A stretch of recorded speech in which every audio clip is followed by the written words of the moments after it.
It's Red Eye Radio. Gary McNamara and Eric Harley talk about everything from politics to social issues and news of the day. Whether you're up late or you're just starting your day, welcome to the show. From the Uniden America Studios, this is Red Eye Radio. Hello and welcome. He is Gary McNamara. I'm Eric Harley as we begin a brand new Monday. Gary, how are you? I'm doing good. Everything's ready to go. All right. You ready? I think I'm ready. You ready? All right. Here we go. Okay. Now, we can play this audio cut, and then we're done for the week. Yeah. Drive safely. Yeah. So we're going to play this audio cut, then we're out of here. We're out. We're leaving. Yeah, we're Yeah. I saw this on Friday, and I went, that's it. You and I were talking about what this election is about, and we said, this isn't about the normal day-to-day stuff. No. It's not about the normal day-to-day policies. It's Right. about lawfare. It's about the censorship. It's what the Democratic Party has become, which is an authoritarian party. Right. And they wish to do everything, as we've said before. This whole patriotism thing as we hit last week, you don't believe in the First Amendment.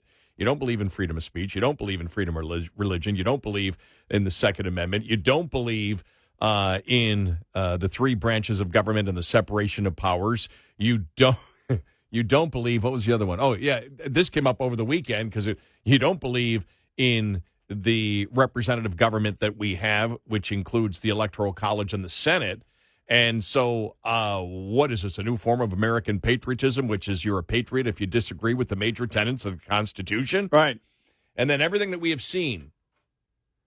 And I thought this was fascinating because he wrapped it up in two segments. And this is Bret Weinstein that, remember, he was the professor at Evergreen University. Right, yeah. He is the one that protested, what was it, the day of emission, whatever they called it there, where the professor came out and said, we need to encourage white people not to come to, not to come to school on a particular day. And he just said, he's a lifelong liberal. Right. And he just said, no, this is wrong. And so he was holding his class outside. And remember, the protest came after him, and the police said, we can't protect you. So he sued and came up with a settlement from Evergreen and then left. And he has been a vocal advocate about where the Democratic Party is going. Yeah. Vocal advocate. Yeah. And I think these two things about RFK and the what he did on Friday, which was, basically pull out of the of 10 battleground states. Right. And a lot of people saying, okay, what is this all? And basically saying he's not running for president anymore, and he's pulling his name off of.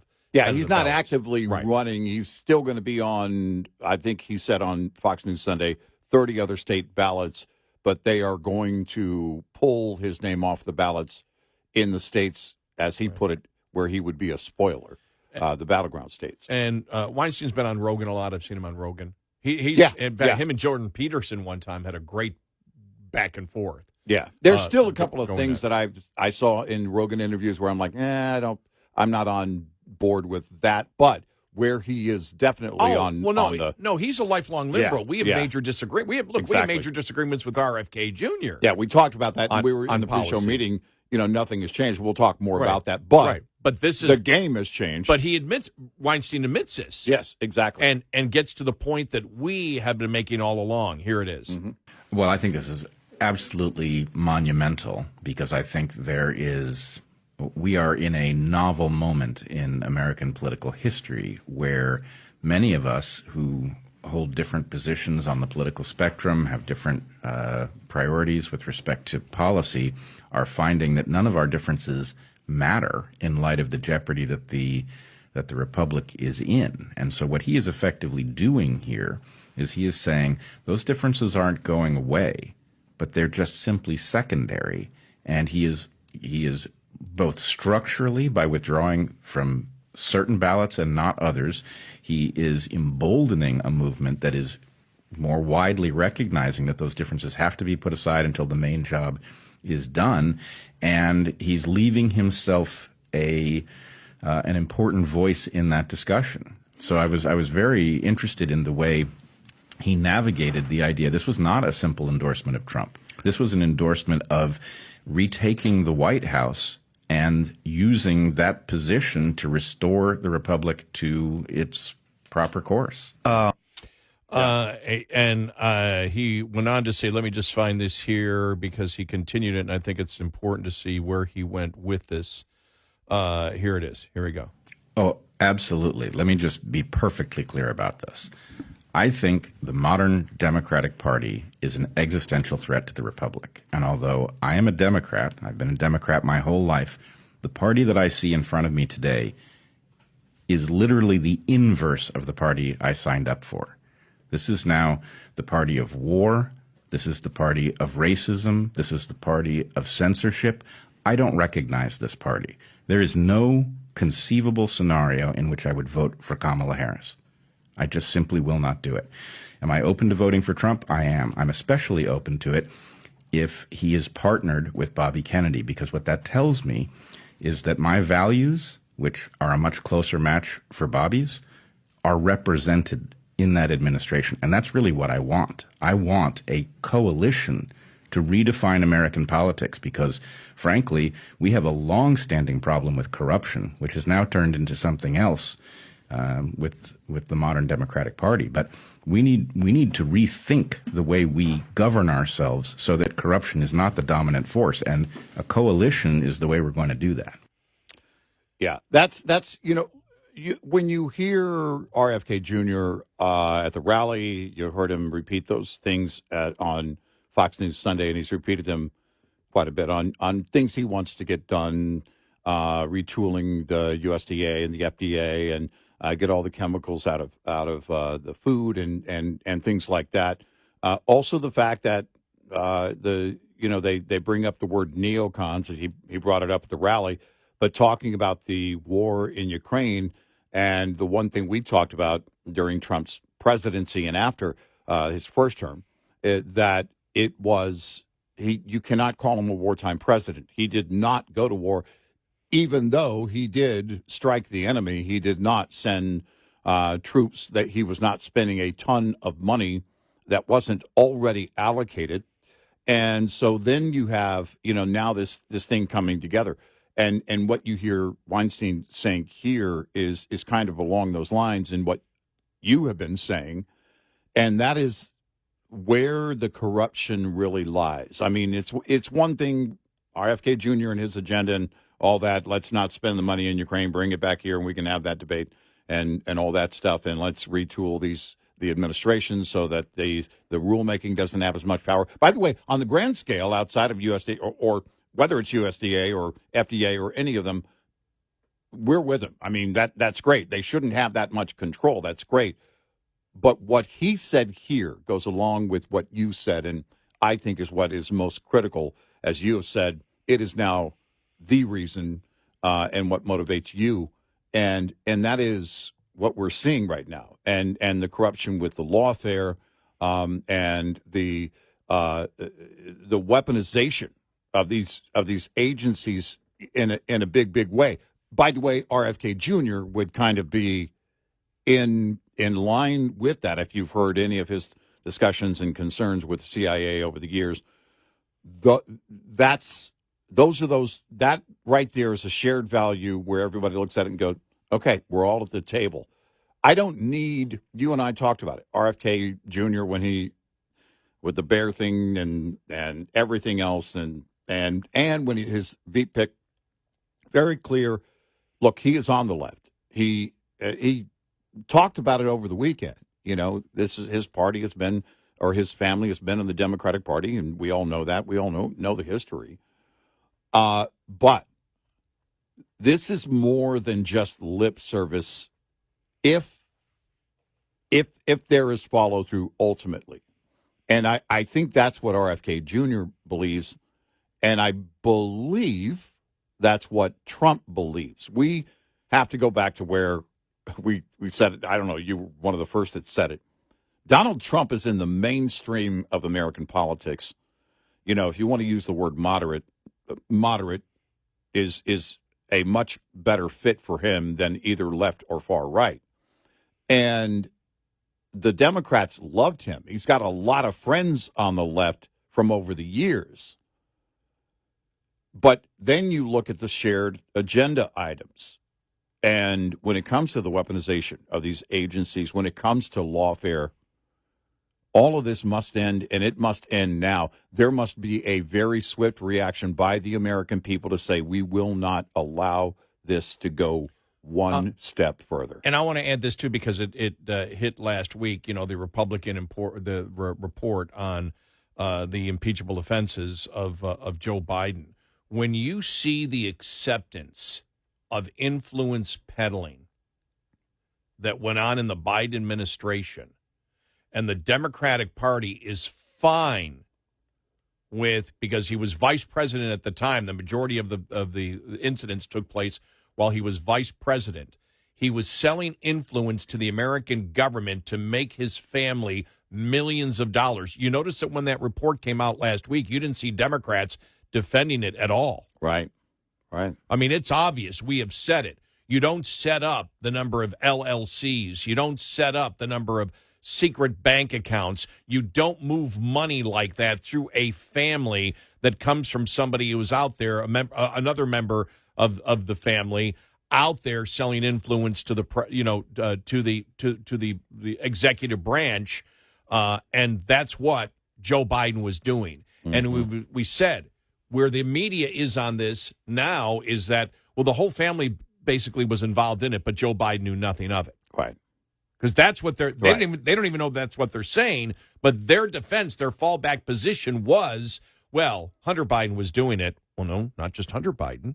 Jim Biden was doing it. Mm-hmm. And what were they doing? Okay, well, and the media's fallback position is, well, they were selling influence to the president, but he didn't know about it.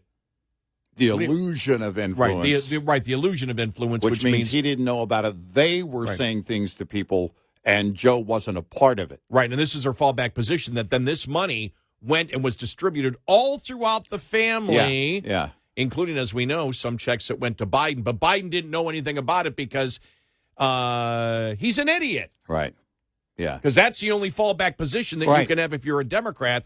Well, the report last week clearly showed the evidence that ties, Biden right into it. Democrats don't care. Think about this. Democrats don't care about the executive branch involved in influence peddling to enrich his family and himself, and promising things to our adversaries. Mm-hmm. And as we all know, as we said with the report coming out last week, clearly the first impeachment was to hide what was going on here. Right. With Ukraine. Democrats don't care about it. Right. The average Democrat voter doesn't care about it. I guarantee Bret Weinstein there, who's a lifelong Democrat, does. Jonathan Turley does. And Alan Dershowitz does. Intellectually honest Democrats and liberals, and you may call them old school liberals, believe that corruption is wrong. The new Democrat and the establishment Democrat in power doesn't care about influence peddling. They don't care about the executive branch being set up, and a member of the executive branch, the vice president, setting up, and his family setting up an infrastructure to do the bidding of our adversaries in order to make his family rich. Right. They don't care. That report came out. Democrats ignored it completely last week. Yep. Came out a week ago Monday, I believe. Yeah. A week ago today. Yeah. Mm. And so you look at the other thing. When he came out and he said, we're the party of racism. Hey, who has said that over and over again? Oh, by the way, Republicans, it's pretty bad when Democrats are calling the Democratic Party racist, and you're not yet. Exactly. For some godforsaken reason, they need to be listening to the show. Come on. They can't get it together. Bret Weinstein knows. He knows. Right. He listens. And that's why we've gotten no pushback. Every Democrat knows, every single Democrat knows listening right now that the Democratic Party is bluntly the party of racism through identity politics, judging people by groups and not individuals, which then, after October 7th, they simply said, let's add Jews with an extra hatred towards Jews. Right. By the way, RFK Jr. on Fox News Sunday said something to the effect that Trump will be doing campaign stops with other Democrats. And I thought, well, who's that going to be? And where's that going to be? He didn't expand on that. I haven't seen that anywhere else. It was on social media. Well, did they specify which Democrats? No. I'm just saying it was on. I'm not saying it was. Well, I don't believe it yet, but it was. You heard Jill Stein's going to endorse Trump. It was all over social media. Jill Stein's going to endorse Trump. Is Cornel West, next? So I mean, that narrative is being pushed like crazy on social media. If Cornel West came over, then everybody's going to have to really stop. We're going to have to drug test everybody. But seriously, the bigger one was Jill Stein coming over. But that still would be monumental. Well, it would be massive. But Trump's got to be careful. He's got you have to make sure you can't lose your base to pick up a possibility of getting a few votes. I mean, for example, if you say Jill Stein, if you came out and said RF Kennedy Jr., anybody who endorses me gets a position on the cabinet. Well, and that's one thing. I mean, RFK Jr. made it pretty clear. Look, we both agreed that we can criticize each other based on the things we don't agree on. So basically, it's not, look, he's not going to be wearing, RFK Jr. is not going to be wearing a MAGA hat. It's going to be, these are the things I want done, and we'll see where it goes. And he also said there was no agreement to a cabinet position. Right. So he said they didn't have that talk, but we'll see. But if you make it clear, look, it's about the corrupt Democratic Party. This is about, as Bret Weinstein said, the survival of the republic, which is what you and I have said over and over again. That's why everybody's like going, well, Trump now believes, or it's like, that really doesn't matter to us. We'll discuss the issues, as we always do, but that's not why I'm voting for Trump. Right. I'm voting for Trump because we need to get the Democrats out of power. This has to stop what's going on, and we'll continue this. We have a ton of things to say today. I guess we're not leaving. No. We're not leaving. Okay. Fine. All right. I was lying. 866-90 Red Eye. This report is brought to you by Shell Rotella. With advanced synthetic technology, is designed to help keep your rig running with more mileage and less maintenance. Keep your engine humming in the heat this summer by keeping up with preventive maintenance. Think your PM is complete after your oil is changed? Think again. There's grease, transmission fluids, and gear oil to consider too. Grease, for example, is made of oil, thickener, and additives.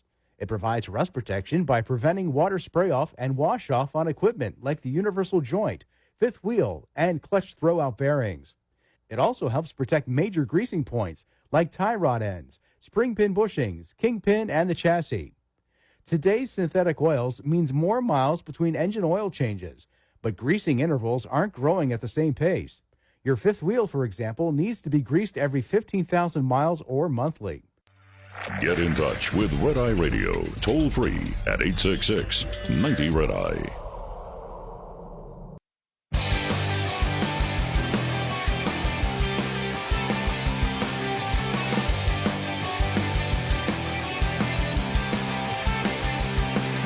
It's Red Eye Radio. He's Eric Harley, and I'm Gary McNamara. So that's the thing I think that, when you see Bobby Kennedy Jr. and you see, we played the audio cut from Bret Weinstein, and you've seen the Matt Taibbi's, you've seen the Michael Schellenbergers, you've seen the Barry Weisses, you've seen the Jonathan Turleys, you've seen the Alan Dershowitzes. These are all Democrats that look and say, my God, what the hell's happened to the Democratic Party? They're no longer the Democratic Party.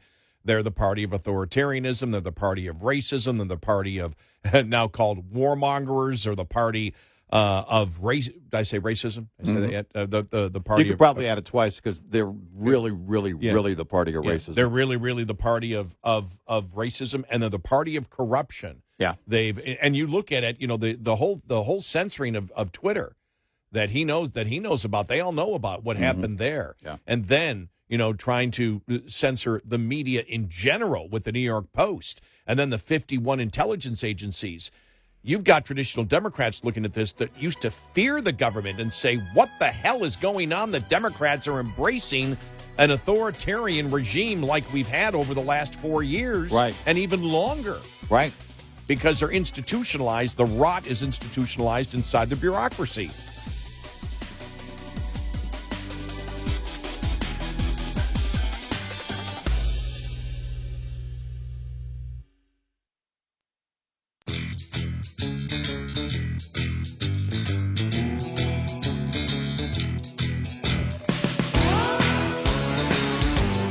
the show that never stops. Red Eye Radio.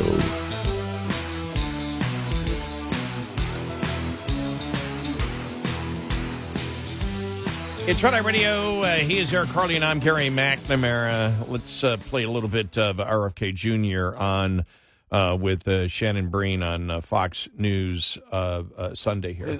There's been no commitments, but I met with President Trump, with his family, with his closer advisors, and we just made a general commitment that we were going to work together.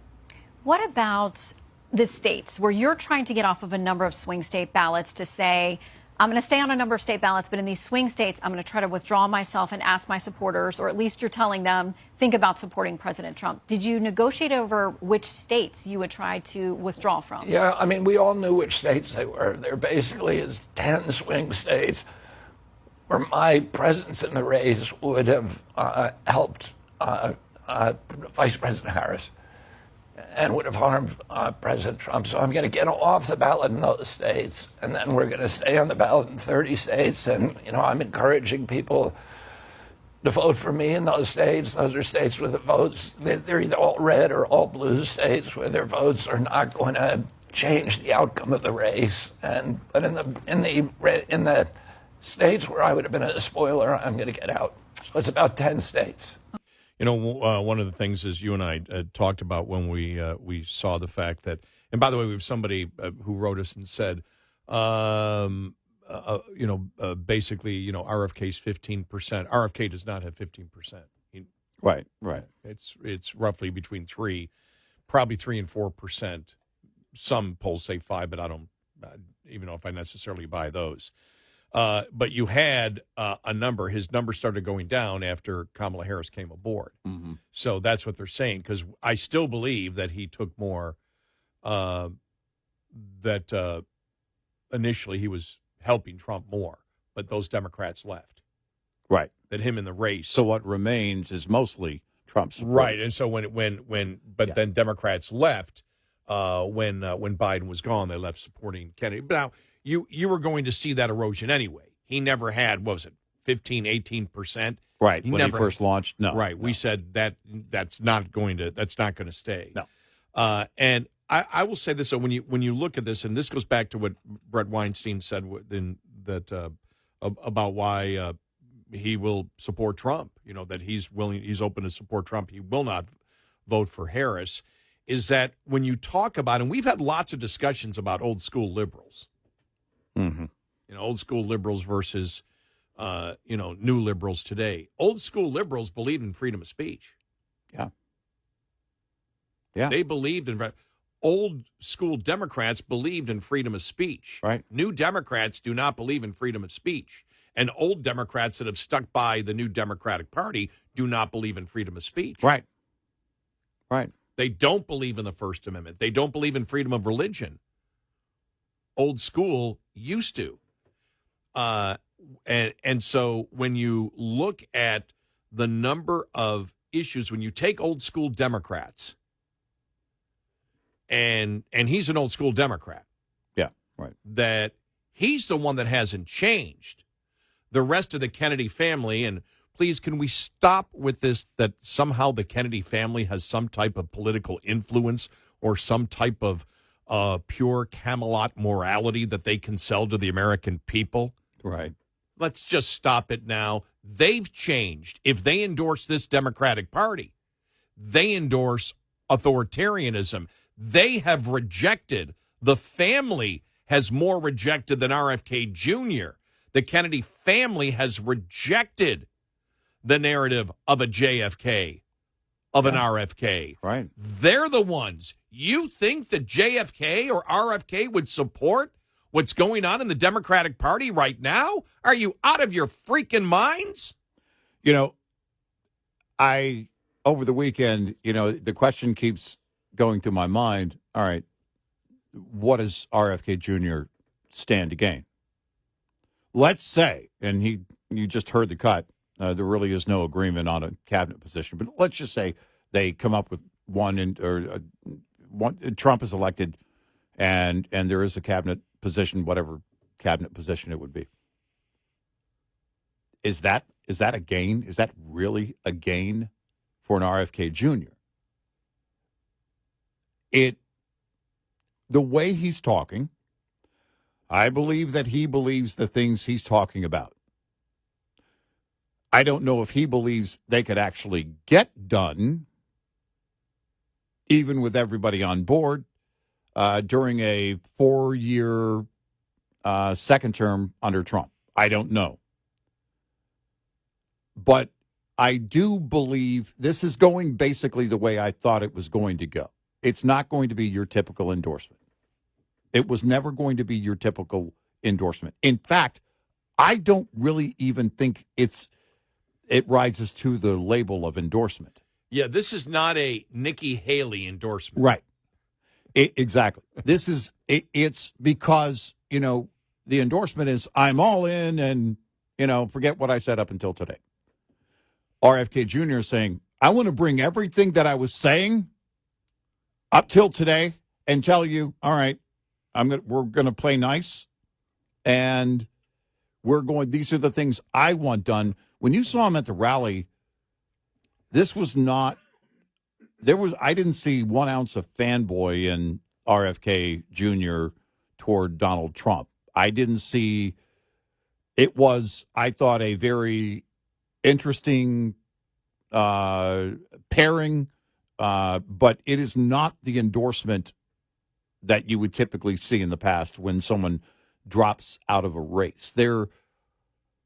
It's clear, especially after talking about over the weekend in interviews, RFK Jr., including with Shannon Bream, talking about his family and where they stand, his wife, and where she stands, and he's doing it anyway. And so you look at it, and he could have just said, look, we didn't get it done. I'm proud of the work we did in the campaign, blah, blah, blah, blah, blah, blah, blah, and rode off into the sunset when it was over. He was not, you and I were, I brought up the typically in the past what you would see is a campaign that's really in bad debt and they're looking for somebody to pay. He actually wasn't, according to the latest records. He had about $3.5 million in cash on hand and had about the same in debt. So he really wasn't underwater, according to the latest records. So there wasn't that.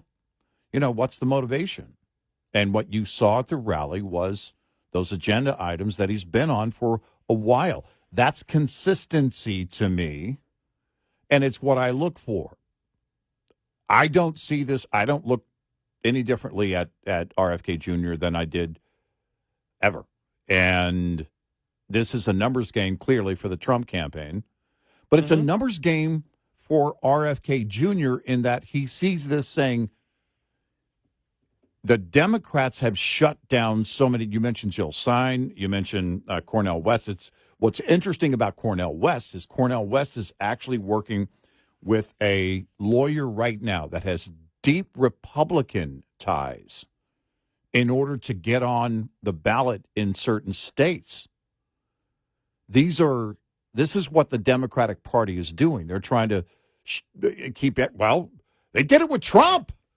They're doing everything they can to keep other people off the ballots. And many on the left are looking at this saying, we cannot have this kind of government. We cannot let that kind of power there in the in the FBI, in the CIA, wherever. We can't allow that abuse of power to continue. And that's, because you and I were talking about the whole Kennedy thing about releasing the CIA records, and it's not necessary that the American public necessarily says we've got to know what happened to JFK back in 1963. Right. It's more the fact of we need to stop the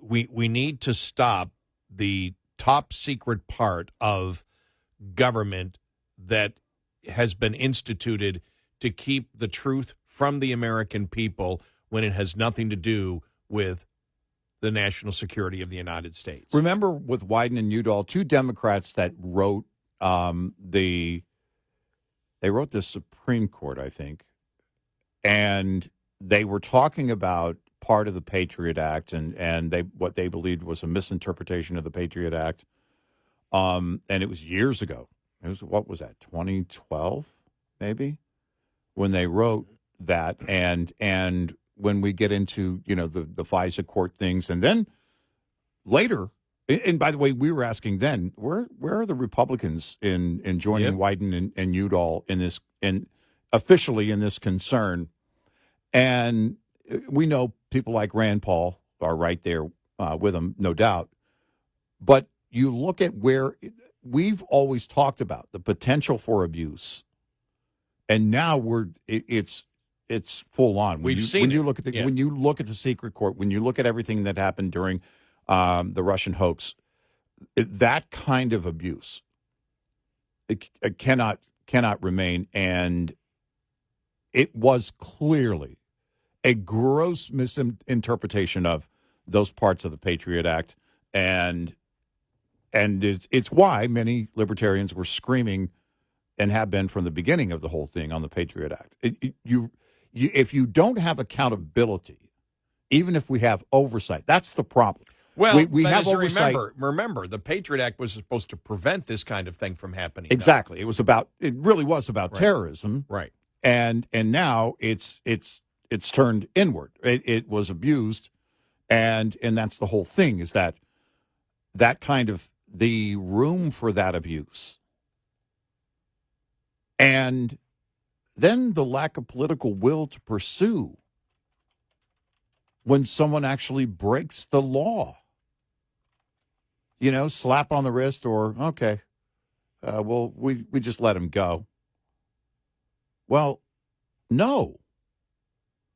There must be swift punishment if it is proven that the person has broken the law, violated the law, especially if they are in a role of power in the federal government. There can't be, we can't just let it slide. And then they turn it around and fake something in the whole Russian hoax thing, because they know how to do it. They know Hillary Clinton, the Democrats, and those people in the top brass at the FBI knew exactly what they were doing with that whole thing. Make it look like something that it's not, so that politically you can just hold this over Trump's head forever until you're found out. Well, the American we're the ones. They work for us. Well, you look at the whole, you just give a perfect example last week. I guess Comer's going to investigate the whole TSA thing with Tulsi Gabbard, but putting her on the TSA watch list, that's the kind of thing, that's the kind of intimidation that exists. That's what I think, Bret Weinstein is talking about, that Democrats are concerned, and the Democrats now that have looked at the Democratic Party and said, my God, what in the hell's going on? And this is where the corruption in itself, and if you look at the fact that everybody knows, every Democrat knows that the Biden family was involved in influence peddling, and Joe Biden was using the vice president to enrich his family. Well, my God, 40, 50 years ago, he would have been gone. Yeah. He would have been, Democrats would have been screaming. Democrats are okay with corruption. Yep, they are. They're fine with corruption as long as it's their side. Enrich yourself through government, and they're fine with it. Yep. They don't care. Right. They're fine with enriching yourself through the government. Look at everybody who spoke last week. Oh my gosh. At the DNC. Right. How many Democrats have enriched themselves through government? Right. Obama's. The only reason Obama's have any money is because she was first lady and he was president. That's it. And then they get up there and start going after corporations. And J.D. Vance were going to Yale when a number of them went to Yale. Yeah. Bill Clinton went to Yale. Didn't matter. J.D. Vance, the elitist. And I think they're just sore. We came up with the idea. They're just angry that a conservative went to Yale. The thing is, the billionaires get up there slamming wealth. I mean, shut up. Yeah. God, for God's sake, stop it. 866-90-RED-EYE. We'll be right back with more Red Eye Radio with Eric Harley and Gary McNamara.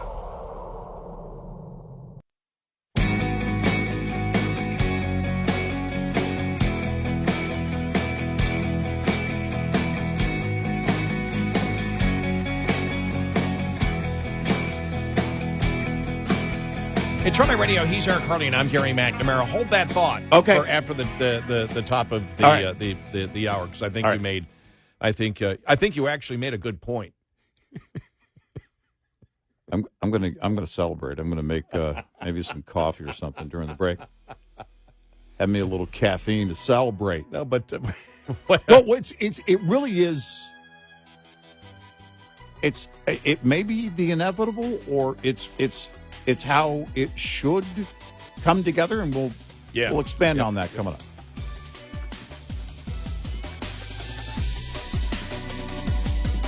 Top of the hour news is brought to you by House Products. Visit houseproducts.com. This is Red Eye Radio on Westwood One.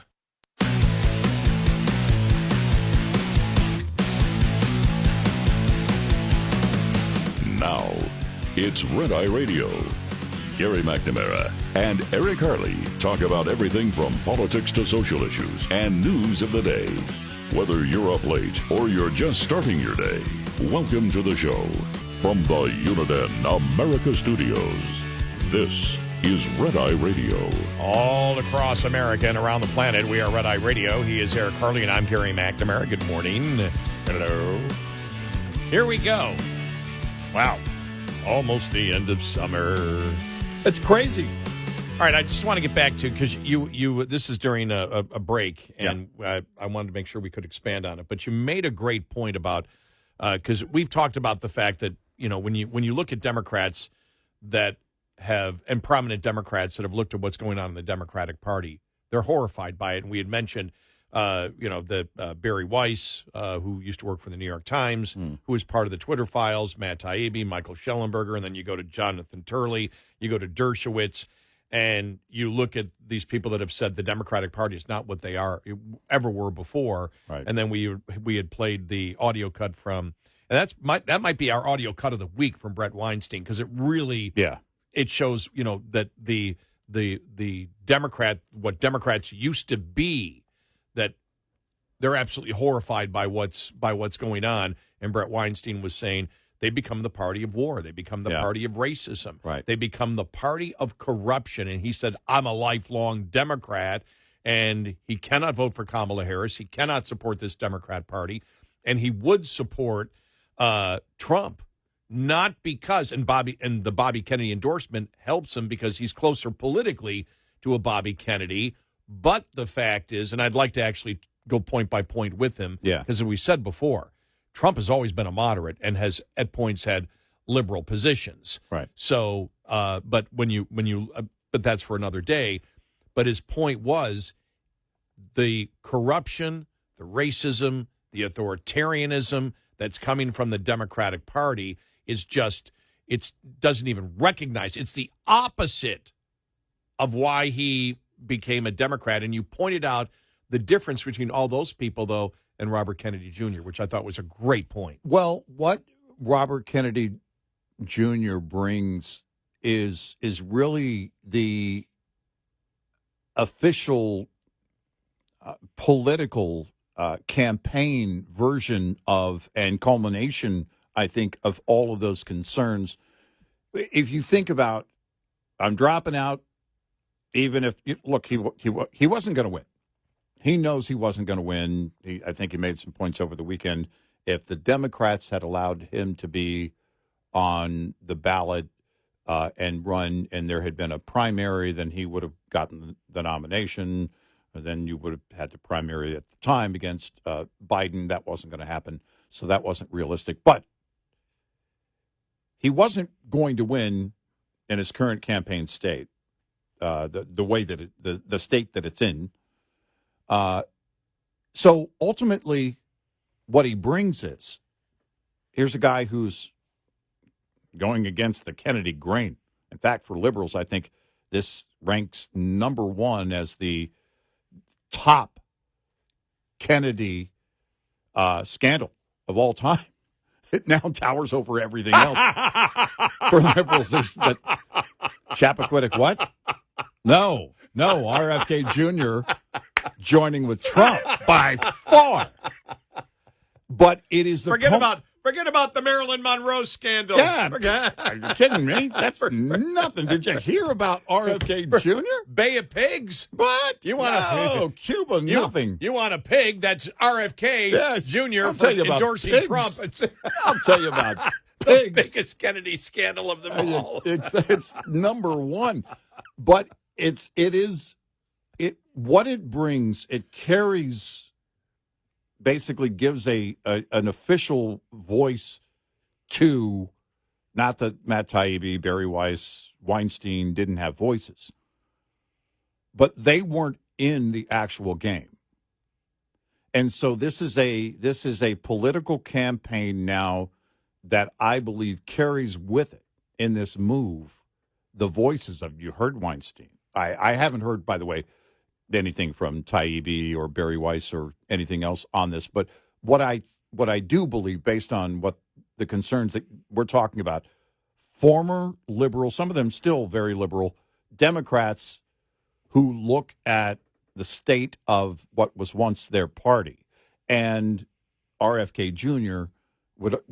is the official version of that, and gives that, with this move, a much greater profile. And that's where the opportunity is for, I think, the Trump campaign, the Trump surrogates, to go out and have them point out, I don't need RFK Jr. to get up there and wear a MAGA hat. I don't need him to be 100% on board with Donald Trump. I'm not 100% on board with Donald Trump, but I'm going to vote for him. And here's why. You have a number of liberal Democrats. These are not, Barry Weiss was New York Times. Michael Rappaport was an angry Hollywood liberal at one time. Again, really great in Copland. The problem is that they look at, that was a great movie. I know. Their problem is the problem we have. It's the one thing, and then you've been saying this is the reason you're voting. This is the one reason you're voting for Trump, because if you bring it all together in the concerns, what do you have? Now, maybe they haven't all voiced it this way, and even RFK Jr. hasn't voiced it this way, but he points to the same issues that we have, and that is abuse of power at the highest levels of government. And as that brings really an official voice with his campaign now, hitting the pause button and done, and him joining with Trump to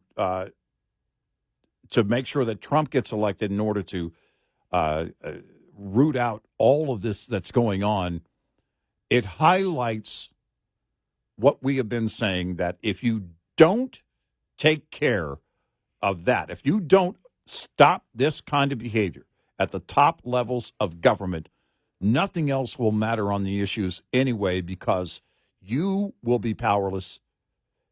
Even the top officials in government, if they disagree with those in those positions of power, will be in their crosshairs all day. And this is the problem that you can't get away from. Nothing else matters without eliminating this problem and making sure that this abuse is stopped. You know, when you look at, for example, the Democrats that have become extremely critical about where the Democratic Party has gone, would this be accurate? Because that if you look, for example, at Bret Weinstein, who we played last hour, or if you look at Jonathan Turley, if you look at Dershowitz, you would say, okay, that's academia and the legal profession, right? Looking and saying, whoa, this is wrong. Now they have had impact, and then you look at a Matt Taibbi, a Michael Schellenberger, a Barry Weiss.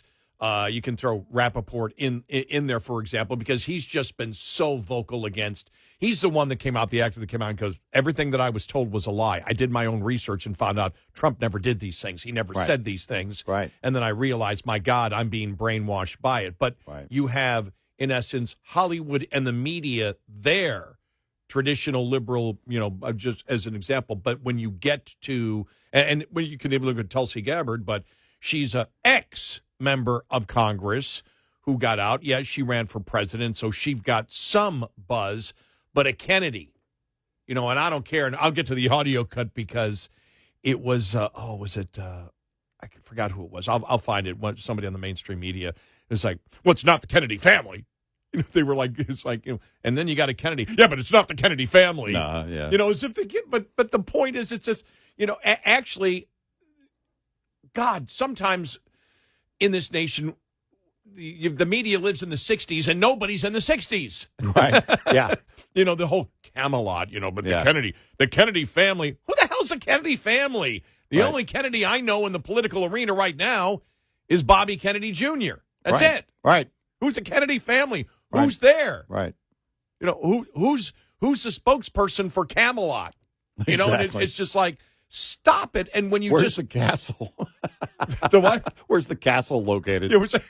But when you look at, if you actually were alive during the time of Kennedy and Bobby Kennedy, you know that Bobby and Bobby Kennedy, Robert Kennedy Jr.'s father, and JFK would completely reject where the Democratic Party is today. Go back and listen to some of their speeches. RFK Jr. on his YouTube page has gone over things obviously repeatedly, but he often they will edit in speeches from JFK, and it's not. It is. We've had this discussion for years, actually, on and off. It comes up every once in a while. Would he agree with the modern-day Democratic Party? Based on what he espoused then, no. And, it's the only... I know Democrats don't like it, but just like Kamala Harris, it doesn't matter what somebody else says about her. It's what she actually has said. Exactly. Until she had said something different. So JFK, what he said back then, is all that matters. And what I heard in those speeches that he gave was conviction. And so you'd be hard-pressed to make me believe that he would evolve the way their party has evolved. But then you cap it off with the coronation of Kamala Harris. And think about this. When you think about the abuse of power and the top brass at the FBI, the CIA, and all of these concerns, and then the lawfare, then it should be part of that very same playbook that someone who got 0 votes becomes the nominee for their party. Of course it was going to go that way. You don't have a voice if you're a Democratic voter. If you're a rank-and-file Democrat, they don't care. Now, we pointed out that apparently you don't care because we don't hear any backlash to this. You hear some rumblings, but it's not a massive backlash. Hey, we want this thing to go down differently. We did hear from Mike, the delegate in Texas, a Democrat, who says they broke the rules. We'll see what comes of it. But the fact of the matter is, of course, after the Russian hoax, yes, the nominee in 24 is going to be somebody who didn't get 1 vote. That's the way it works with them. It is not. This is part of the playbook. It didn't happen accidentally. Well, I think when you see, because when you see, for example, the legal academia, the Turleys, Dershowitzes, the Bret Weinsteins, whatever, and then you look at the media and everything else, the media look at it, which really, I do believe that, and I would love to have a conversation with Barry Weiss and Michael Schellenberger and Matt Taibbi, but I think Schellenberger and Taibbi, at least I've heard them where they've made it clear, I'm assuming Barry Weiss is the exact same thing. I think the censoring of the government and the FBI's involvement in Twitter scared the hell out of them. Right. Exactly. I think that scared the living hell out of them. They were like, what are you talking about here? You don't. This is a private organization. The government should, if you want to publicly be saying, if that's fine. If you want to come out as a president, say the New York Times wrote a crap article about me, go ahead. Right. If you want to say that on Twitter this thing there and it's completely false and they ought to correct it, that's another thing. Right. But the censoring that went on of truthful things, the government was involved in censoring the truth, because that's what happened. They ended up in COVID. What did they censor? The truth. Right. With the laptop, what did they censor? The truth. And shut it down completely. When you pay attention, it's laughable. When the Biden administration, we're here to stomp out misinformation. And remember, when they put in the misinformation czar, they found somebody who was an expert in misinformation. Of course they did. Because she promoted misinformation. And so when you have that happening, it's people like us and even traditional liberals that say, I want the government out of it. Free speech is free speech. Let it go. Right. But there's going to be misinformation. Well, yeah, you guys lie all the time. Shut up. Right. If the public wishes to do it, and with Twitter, again, with the citizens being able to fact check, I can easily, do you have any trouble finding out the truth? Nope. I have no problem finding out the truth, and I can find it quicker than ever. Yep. I can find the truth way quicker than when there was just 3 networks and the local newspaper. I just go to Snopes.com. Well, last week, you could have gone to Snopes.com and actually got the truth on a number of issues. But there you have it. On a couple of things, it's the tide has changed, because it's not just the future of this country.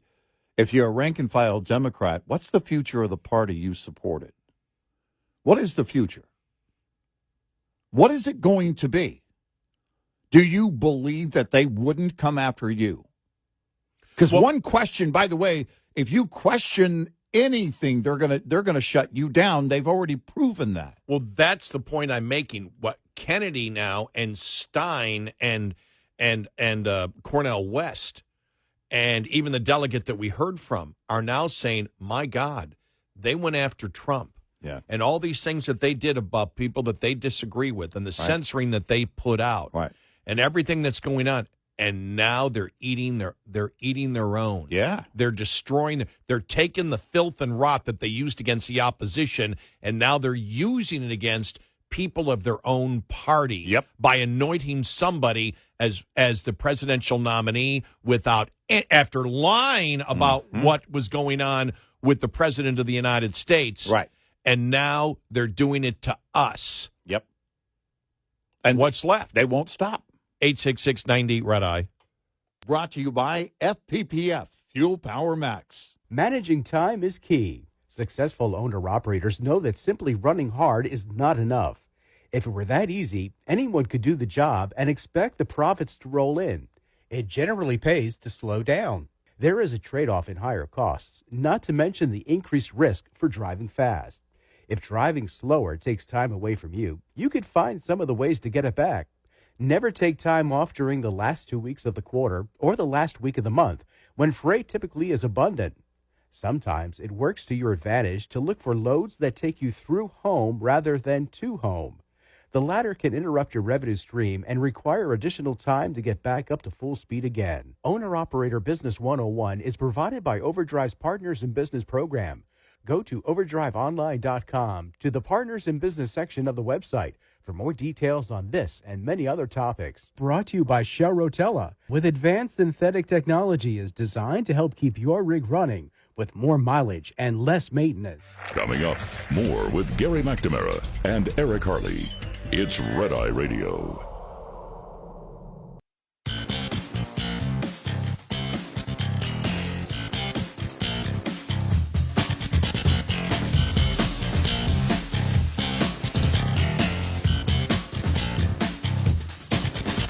It's Red Eye Radio. He's Eric Harley, and I'm Gary McNamara. You know, with Robert Kennedy Jr. Now coming to the evil side, and and the comments from Bret Weinstein. We'll play them again, by the way, because I think what he said is exactly where we're at, because he's a lifelong Democrat. And some of the things he said, the corruption that's accepted now in the Democratic Party, right, the racism that's accepted. Yeah. And he said they're the racist party. Yeah. And it's something that we've said for the longest time. And see, that's why we never got any pushback, because we were right when we said every Democrat listening knows that the Democrats are the racist party. We've never got any pushback from that when we've said that because of identity politics and now anti-Semitism, Jew hatred that exists out there, which is only that's where it's mainstreamed, is in the Democratic Party. Yep. It's like it's well aware. They've always known it. Bret Weinstein knows it. That's why he said it. Right.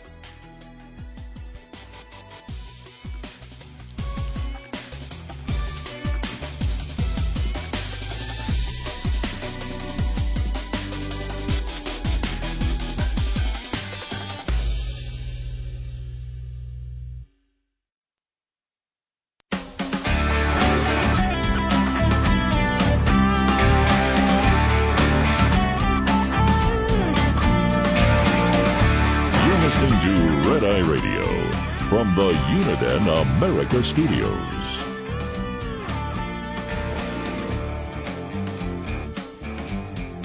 It's Red Eye Radio. He's Eric Harley, and I'm Gary McNamara.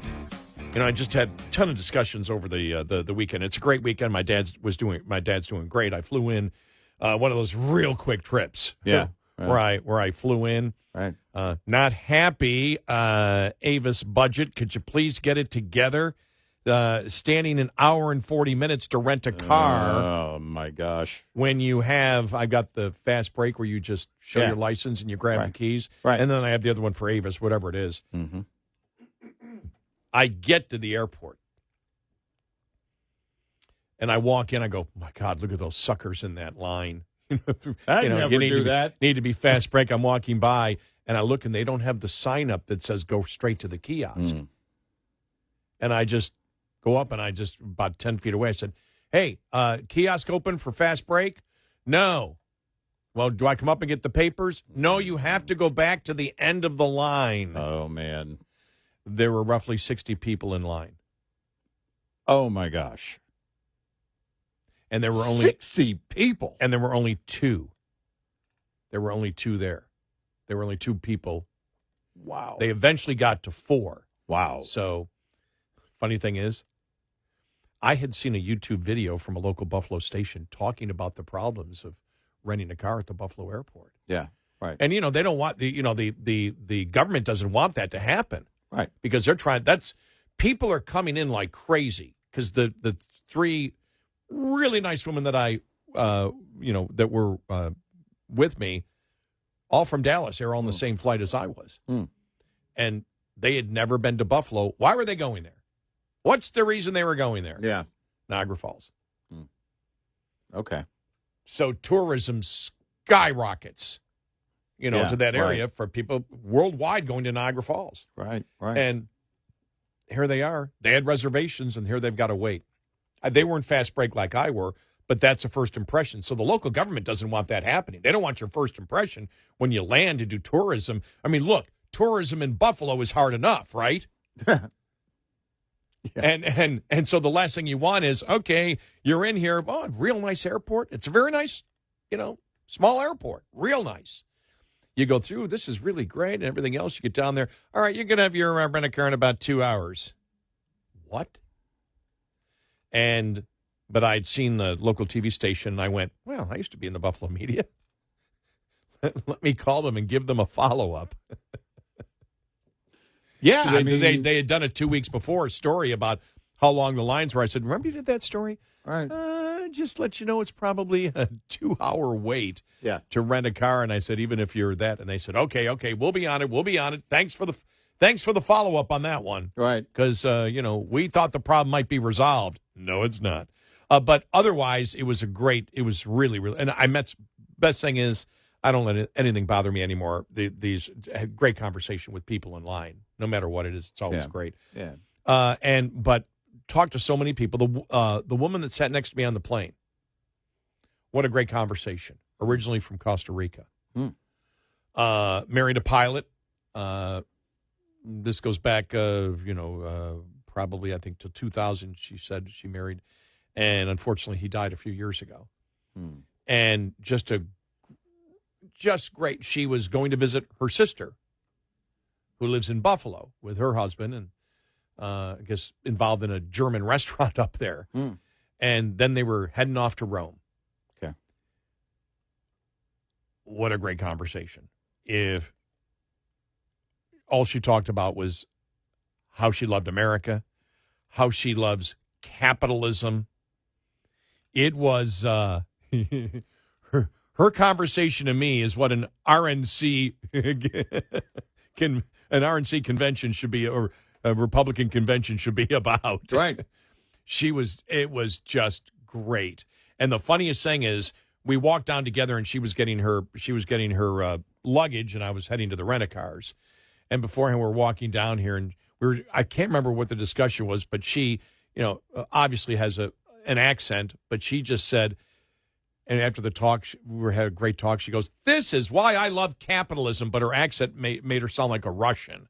And I told her, I burst out laughing. She said, "What?" I said, "Your accent when you said that made you sound a little Russian." And she said, people think at times I'm Croatian or something. Right. She said with my accent, she goes, "I just love America. I just love capitalism." Right. And that was just part of the discussion that I had then with my buddies, because I went to a concert two nights ago. And my, Jerry was there, Jeff were there, my lifelong friends, my friend Dennis was there, got into more of a conversation.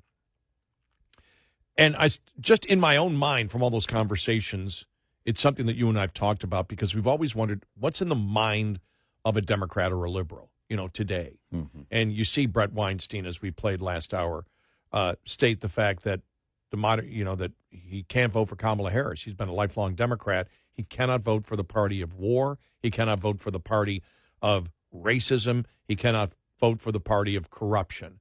That they're completely the opposite, where, yes, he can vote for Trump. And he talked about warfare, lawfare, everything that has been going on, which is what he views as corruption across the board. Right. We talk about the whole banana republic, going after and attempting to jail your political opposition. These are things never seen before. He said the totality of everything is something you've never seen in the United States before, and he just can't do it. And I started thinking to myself, what is it? We talk about the fact that all of the acquaintances, some friends that were always Democrat and talking like crazy and promoting politics during the Obama administration, then when Trump came in, bashing Trump, are completely quiet. Completely quiet. But what you're hearing from the actual party itself and the surrogates is pure insanity. The racism of anti-Semitism. Yeah. The racism, the Jew hatred that is just coming out of the Democratic Party and liberalism today. The identity politics, judging people by groups. The insanity of the radical transgender movement. The misogyny that comes out of it. The unhinged, because it's not just Trump. Because people say, well, we hate Trump. Why? Remember, they hated him long before January 6th. Mm-hmm. Why? Why? Every bit of evidence of racism of Trump that they brought up at the convention last week was a lie. Never happened. Right. Still talking about it. So why the Jew hatred? Why the identity politics? Why are they judging people by groups and not individuals? Why this incredible hatred? I mean, hatred to the fact that the minute you see them, it's screaming. There's no chance of having any debate. There's this insanity, this rage that comes out, this denial of reality. I think it's easy. Why isn't it logical? Why doesn't it seem to make any sense whatsoever? Because that's the confusion. And we take the radical transgender movement for an example. I can have compassion for anybody. Well, yeah, you're having those thoughts. I believe people have those thoughts. And yeah, it's got to bother you. That's got to be, and we know, because Democrats have told us when you want to discuss, well, what do you mean? Why do you say that a man can be a woman if the man says so? Well, we can't discuss that. Why can't we discuss it? Because if we discuss it, then they'll commit suicide. Well, then there's a mental problem here. No, there's no mental problem. But you're like, there's like circular logic that makes no sense. It doesn't go anywhere. It's hatred. It's pure hatred. The whole victim-oppressor relationship that they make pretend exists, that doesn't exist. That's all of it. You think about how the KKK and the white Aryan nations, what they do, the narratives that they throw at young people to make them racist. It's the exact same thing that's going on in the Democratic Party. It's all hatred. It's built on everything is hate. There's an anger. There's a hatred. That's why none of it's logical. Right. It's hate.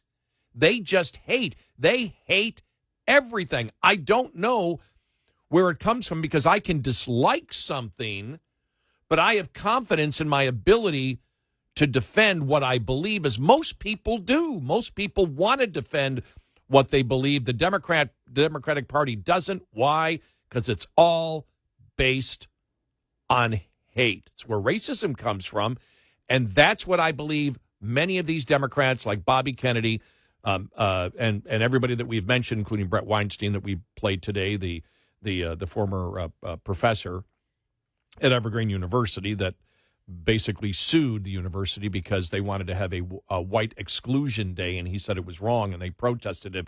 He didn't feel safe on campus, and they said, sorry, we can't protect you.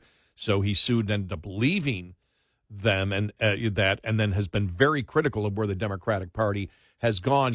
Black Lives Matter, accusing people of being racist. Everything in the Democratic Party, everything, you think about it, it's all based on hate. Everything is based on hate. It's not logical. The reason that we can't process the thoughts is because we don't think in a hateful manner. That's why there is no consistency in all these things that they are implementing. There can't be. Because every move is driven by hate. By hate. There is no planning, no playbook for the better good. Because if you look at where Bobby Kennedy Jr. and those other Democrats that we talk about are today, what are they doing? Do they really stand to build a greater profile for themselves ultimately? No, in fact, Bobby Kennedy Jr. is putting a lot on the line in terms of his political profile. Oh, Matt Taibbi and Schellenberger and Barry Weiss, while Barry Weiss started the Free Press, which is really great. It was about the things she wanted to accomplish as a journalist, as an actual journalist, in recognizing what the truth actually was. And so for them, that's the common thread. The truth is what matters. It's what you have here, and I think Bobby Kennedy Jr. bringing it in this political form, giving greater leverage to those other voices, saying we can't allow this. That there has to be, this isn't the kumbaya moment. Don't mistake it for that. It is, we don't have any other choice but to work together to make sure that the Democrats do not get away with this. And that's a very different situation. That this isn't all is forgiven, forget everything I've said in the past, because that's not what's going on. That's not what you're seeing play out here. And I really think it's where a lot of people are and have been either felt intimidated or for whatever reason, and I mean on the left, rank and file, just don't want to speak up. And we'll see if it translates into votes. We don't know. We don't know. Yeah, we don't know. It's very interesting to see how the country's going to respond to it. Right. But you see the narrative now, and I do think that probably some of the things, for Bobby Kennedy talking about Hamas, he's like, what the hell's going on with the party? Right. My God, they're a terrorist group. Why would the Democrat Party support terrorists against innocent Jews? Right. And as I've said before, someone asked me, well, are you supporting them because they're Jews? And I said, well, I'm Catholic. I I support Israel because they're a democratic republic fighting. I'm not going to get into the minutia of the differences between religions. That's not the point. The point is a democracy in Israel fighting terrorists, Right. dictatorial terrorists that are not part of our democratic system. Right. It ends there. Yep. And Bret Weinstein sees that. Kennedy sees that. Just the last, two really to be not the last two. I'm not saying they're the final two, but just the two that The have most come recent. forward, most recent, that they've seen it. Yep. And they're like, what in the hell's going on? Well, that's all hatred. And it's across the board in the Democratic Party. 866-90-RED-I. Lines open for your calls. 866-90-RED-I on Red Eye Radio.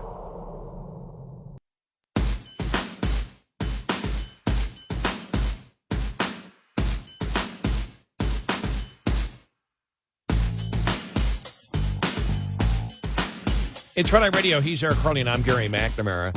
And so when you look at what has happened with Kennedy coming aboard, and other Democrats have, if Kennedy, and from what we hear, Kennedy's saying it, that there's more Democrats that are going to come out with the same politicians. Right. That, that's what you want, because you had academia and the legal profession come out and say the Democratic Party's nuts. You've had, in the media, as we mentioned, Taibbi and Schellenberger and Barry Weiss and more, Hollywood, Michael Rappaport and others that have come out and said, these people are nuts. Who are these people? They're racist. They're corrupt. When did the Democratic Party start embracing all of this and then start lying about everything? Right. They recognize it. Yep. Now you've got politicians come aboard. That's what you need.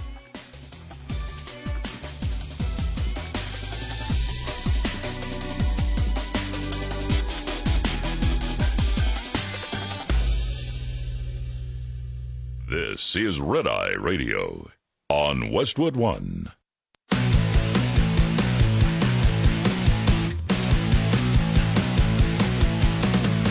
Now, it's Red Eye Radio. Gary McNamara and Eric Harley talk about everything from politics to social issues and news of the day. Whether you're up late or you're just starting your day, welcome to the show. From the Uniden America Studios, this is Red Eye Radio. All across America and around the planet, we are Red Eye Radio. He is Eric Harley, and I'm Gary McNamara. Welcome and good morning. All right, well, let me just rest a minute, take a sip of the coffee, right? Uh-huh. Just relax. I only had one beer at the concert, and I promised on X that I would be sober on the air tonight. So, All right. Yeah, because one of us has to be. Yes. Mm-hmm. So, what else happened? Well, this was an interesting debate that happened. Senator Elizabeth Warren on CNBC with Joe Kernen. Yeah. There was one part of it.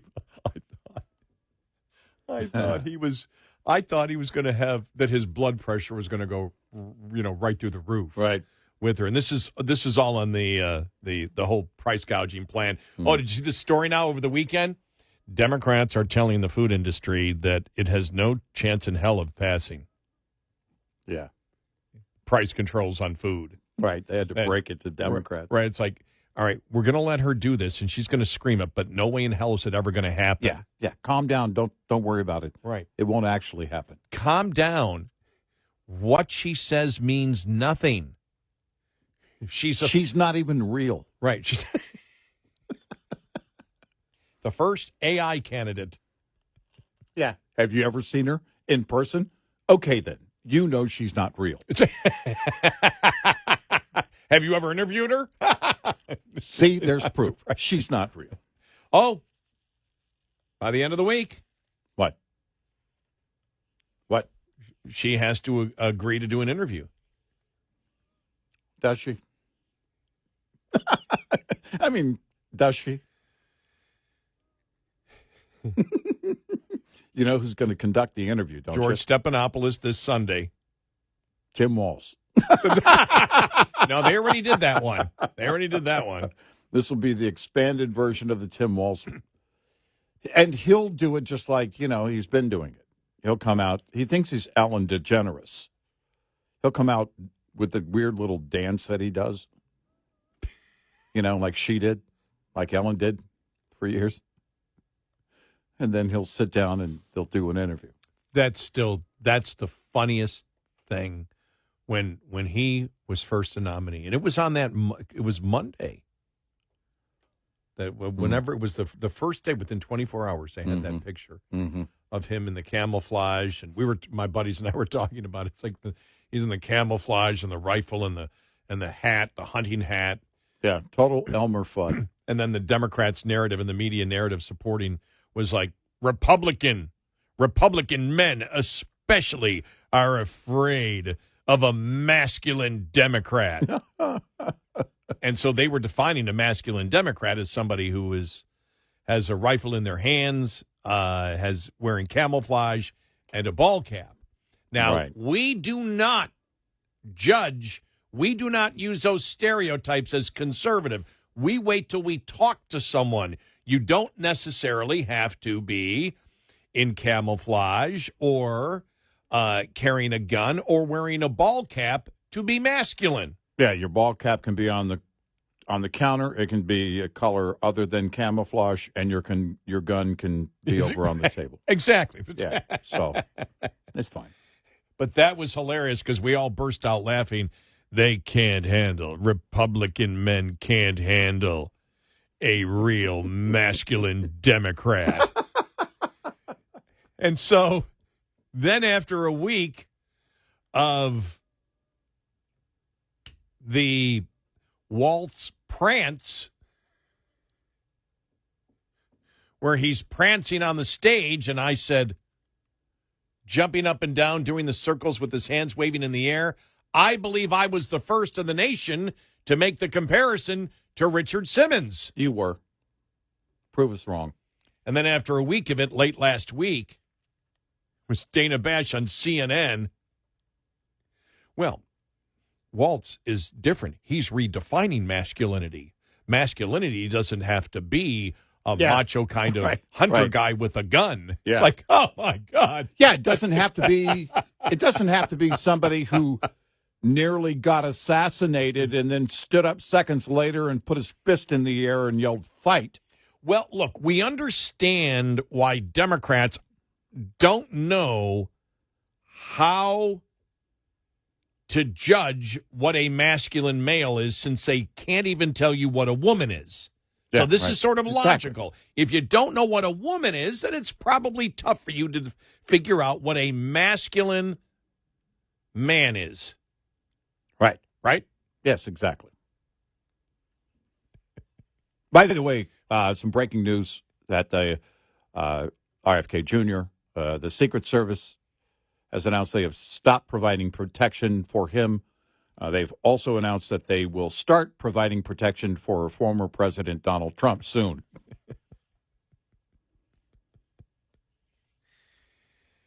I mean, this weekend was... It's a zoo. Seriously, it doesn't stop. But things are moving in, if you're looking at it, I believe, if you're looking at the way things are going, RFK Jr.'s move over the weekend, I don't even like using the word endorsement because it's really not an endorsement. No. This is a true political pairing, and I believe that RFK Jr. is actually being honest in his desire to fulfill those items that he listed at the rally and has listed before, and he went over them again on Fox News Sunday. I believe he believes in those items, and whether they can get done or not, we can have a debate. But I also believe that he looks at the Democratic Party, and this is the bigger effect potentially, that you see this as now an official political move that supports the moves by other liberal Democrats who have said that they are done with their party. They will not stand for it anymore. The abuse of powers, as you mentioned earlier, and we bring along the Matt Taibbi's, Michael Schellenberger, Barry Weiss, and these individuals were critical and part of the Twitter files, and what they discovered there was, for them, very frightening in the way that the FBI, the government, was behaving, and all of these concerns basically culminated in or paired nicely, I guess, bring together with this move by RFK Jr., now an official political move to say that the Democrats should not be able to get away with this any longer, and that the American people need to stand up. You don't have to be 100% on board with a Donald Trump in order to recognize this problem being the biggest problem that we're facing. It will. We've had a number of people say, "Well, how do you think the vote's going to square out?" I don't know. Yeah, I can't tell you how this will change the vote. I don't think anybody can. We did last week tell you that there were 2 polls taken. One, that of the RFK voters left, and this was like early last week, it was like 70. I think it was, I was going to say 70-40. No, I don't think that's possible. One said 70-30. I didn't necessarily believe that, of the voters left. And the other one said 47-27.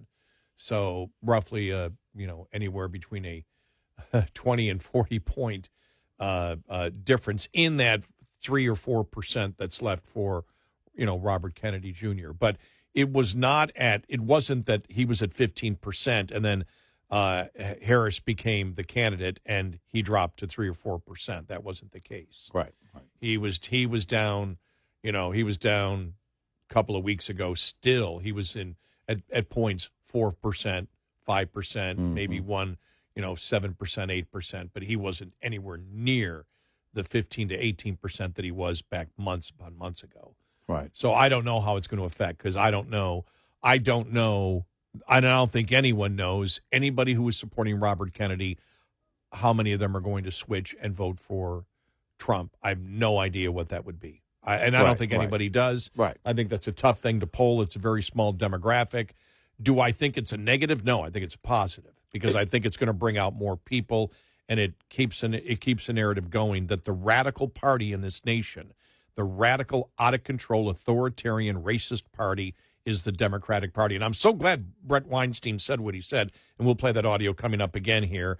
And by the way, the Joe Kernen, Elizabeth Warren audio coming up following the bottom of the hour that you'll want to hear on price controls. But, yeah, I just it's only moving in one direction. Yeah. And there's not, if you are able to articulate, I think, in just a elementary school cognitive level on these issues, you can defeat every Democrat issue. Yeah. Right. I mean, it's just so incredibly easy right now. And they're even back, like I said, they're even backing off. That's why I brought up the price controls. And we sort of got sidetracked, so I'll play the audio coming up at the bottom of the hour because it's a couple of minutes long. We don't have time to play it now. But when the story came out over the weekend, Democrats are telling the food industry, don't worry, we're really not going to do price controls. Right. Exactly. That's not going to happen.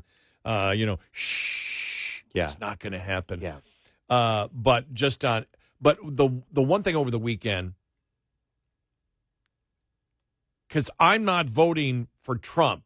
The major reason I'm voting for Trump is not the specifics of the issues. I saw a Drudge report, the abortion thing, and then Trump now is for immigration. He's flipping. Trump's not flipping on immigration. No. They were trying to do that was one of them over the weekend. Trump's now for immigration. He's flipping. No, Trump's been for legal immigration. We remember, because we don't live in the bubble of today. Trump is against illegal immigration. Trump has promoted for a consistent period of time legal immigration because the economy is going to grow and we need workers. Yep. That's not a new position for Trump. Mark Cuban over the weekend, my God, did he get blasted. Oh. He reposted this post that said, see, Trump wants to confiscate guns. And it was a Fox News story where Trump was talking about the fact of, with stop and frisk, if you get a criminal who has a gun on them, you can take the gun away from a criminal.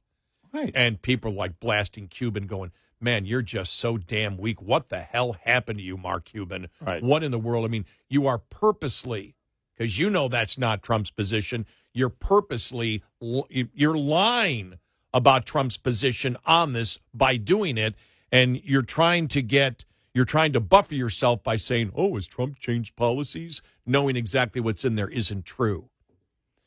I mean, Mark Cuban has just flipped his lid. He really has. Yeah, it really just it's desperate chaos is what it's been recently. It has been desperate chaos for him. Yeah. But, that's the thing they're trying to do now with Trump is saying he's flipping on the issues when he's not. And they're just desperate because they believe the polls have to show it's working against Harris. Otherwise, they wouldn't be attacking back. Right. Yep. And we'll get to some of that in the Sunday morning news shows, too. Tom Cotton. Oh, God, Jonathan Karl. And he brought up the point that we brought up early on, that she's trying to get plausible deniability by she won't say anything, and unnamed anonymous surrogates in the campaign do. And then the media says, well, see, no, she slipped. No, she's changed her position on that. No, her campaign's not her.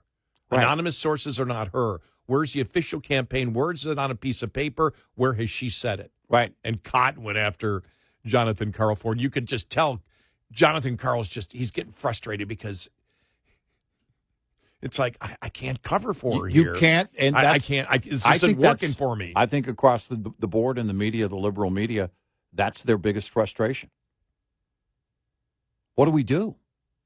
How do you cover for her? I mentioned last week, it's like some of them believe they have to make things up and kind of do their own interpretation for her.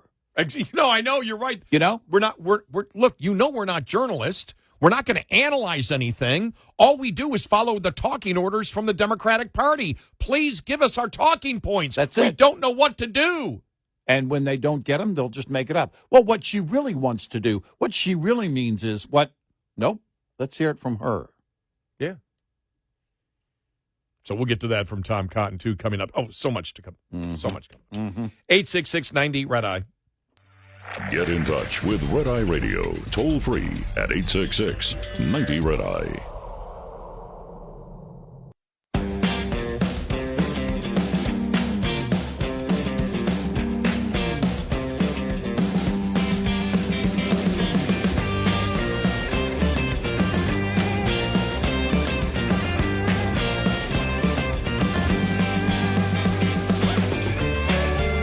It's Red Eye Radio.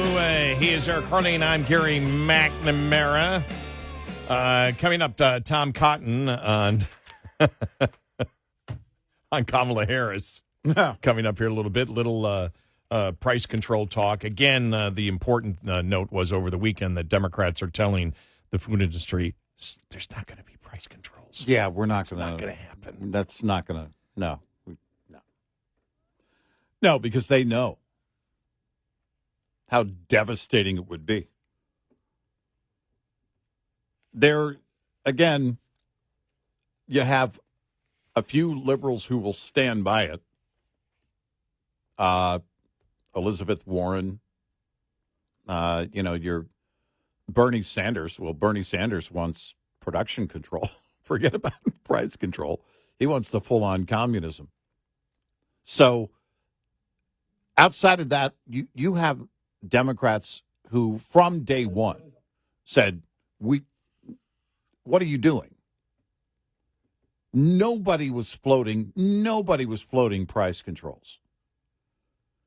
Biden walked up to the line on that, remember, when he started blaming, we need to look into why these corporations are charging more, blah, blah, blah, blah. They always do that. They walk up to the line, and they want to blame it on the private sector. We know why inflation happened. Yeah, we know exactly why inflation happened. Mm-hmm. The private sector did not say, please, bring on inflation. No. That was done primarily by the Democratic Party. Now, you did have, in the beginning of the pandemic, for example, when you close down everything, prices are going to go up. Mm-hmm. When supply chains, because you've closed down everything, when supply chains shut down, prices are going to go up. Right. Who caused that? Government. Government caused it. All of these are choices. When you have massive bird flu and you have to destroy millions upon millions of eggs, prices are going to go up. Yep. That's not gouging. Nope. We'll play the Joe Kernen thing coming up finally in the bottom of the hour because she brought up Kraft, and he goes, Kraft was that was an accounting thing. They took a huge loss one year. He goes, you're, BS, because she's like, Kraft's profits went up 400%. It's like, well, yeah, they went up 400% because they took a huge loss the year before. Right. So that's why it went up, because they took such a huge loss. Right. And he needs to tell her, because she tries to filibuster over and over again like she's a professor. He needs to tell her, look, stop it. You're lying. Right. When is somebody going to do that to a politician? Why can't any politician? We know the lies are all over the place. Why can't somebody just say, you're lying about that? That's not true. Right. That's a lie. They'll say it to Trump. Right. When was the last time a reporter said to a liberal politician, you're lying? I can't remember if it's ever happened. Yeah. And they work for us. You work for the American people. Well, I bet you the price control thing is dead. She probably isn't going to be promoting it much now the Democrats are out there telling the food industry, sorry, we're not going to do that. It's not going to pass. So, remember, they kind of threw the liberal media threw Elizabeth Warren under the bus, in terms of her back and forth with Joe Kernen. But they, at the convention, look, she put her agenda out, and what happened there during her primary, her campaign basically crashed because she told people what she wanted to do. Just like Elizabeth Warren. Yeah. Exactly. No. That's what happened to Elizabeth. That's what happened to her, yeah.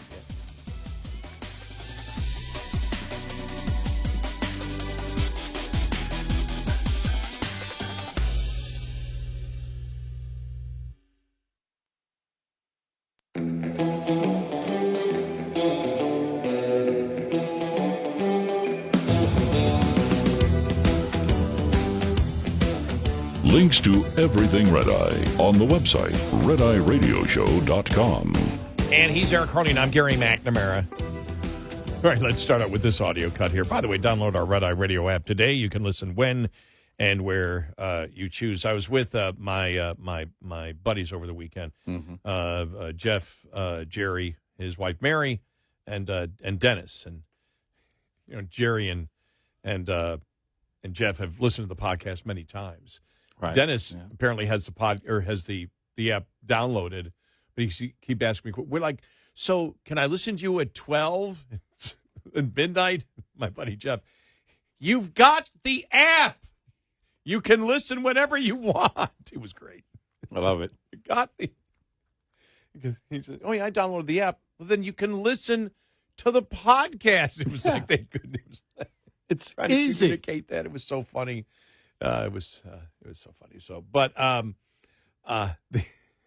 the back and forth. I think this would have been Friday on CNBC with Elizabeth Warren. Now Joe Kernen has her on a lot, and he gets frustrated because he asks a question and then boom, she'll filibuster. Yeah. And then when he says, look, I want to get to the point. You're interrupting me. You're interrupting. He goes, this always happens. Happen again. And she's talking about price controls, and she brings up eggs, and she brings up Kraft. And he's like, basically what he's saying is, you're lying about this. Right. But he won't say the word lie, and then he can't get a word edgewise. It doesn't go anywhere. But you can clearly see that he is you could just tell he just threw up his hand. He just threw his hands up in the air. I think he should say, you need to stop because you're a liar. Yeah, you're lying. You're lying about You're lying this. to the American people. Right.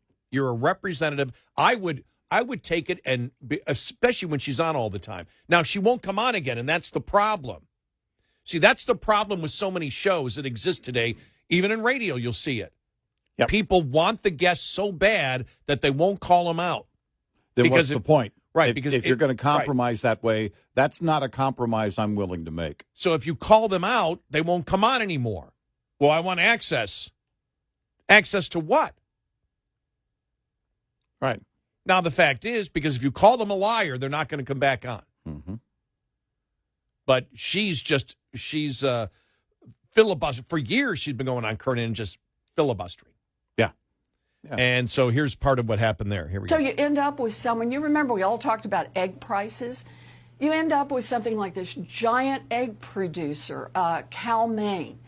And Cal Maine raises the price of eggs. Their profit margins increase by 718%. That's not just passing along costs. Senator, and that is a time that's sophistry. Your example on Kraft. Your example on Kraft is even worse. You finished first. In any of the states around the country that already have price gouging laws in place. Can I tell you why that those are fallacious and misleading at best? And your Kraft analogy is even. Why can't I tell you? Please let me tell you. Kraft, you say, was 440% profit increase.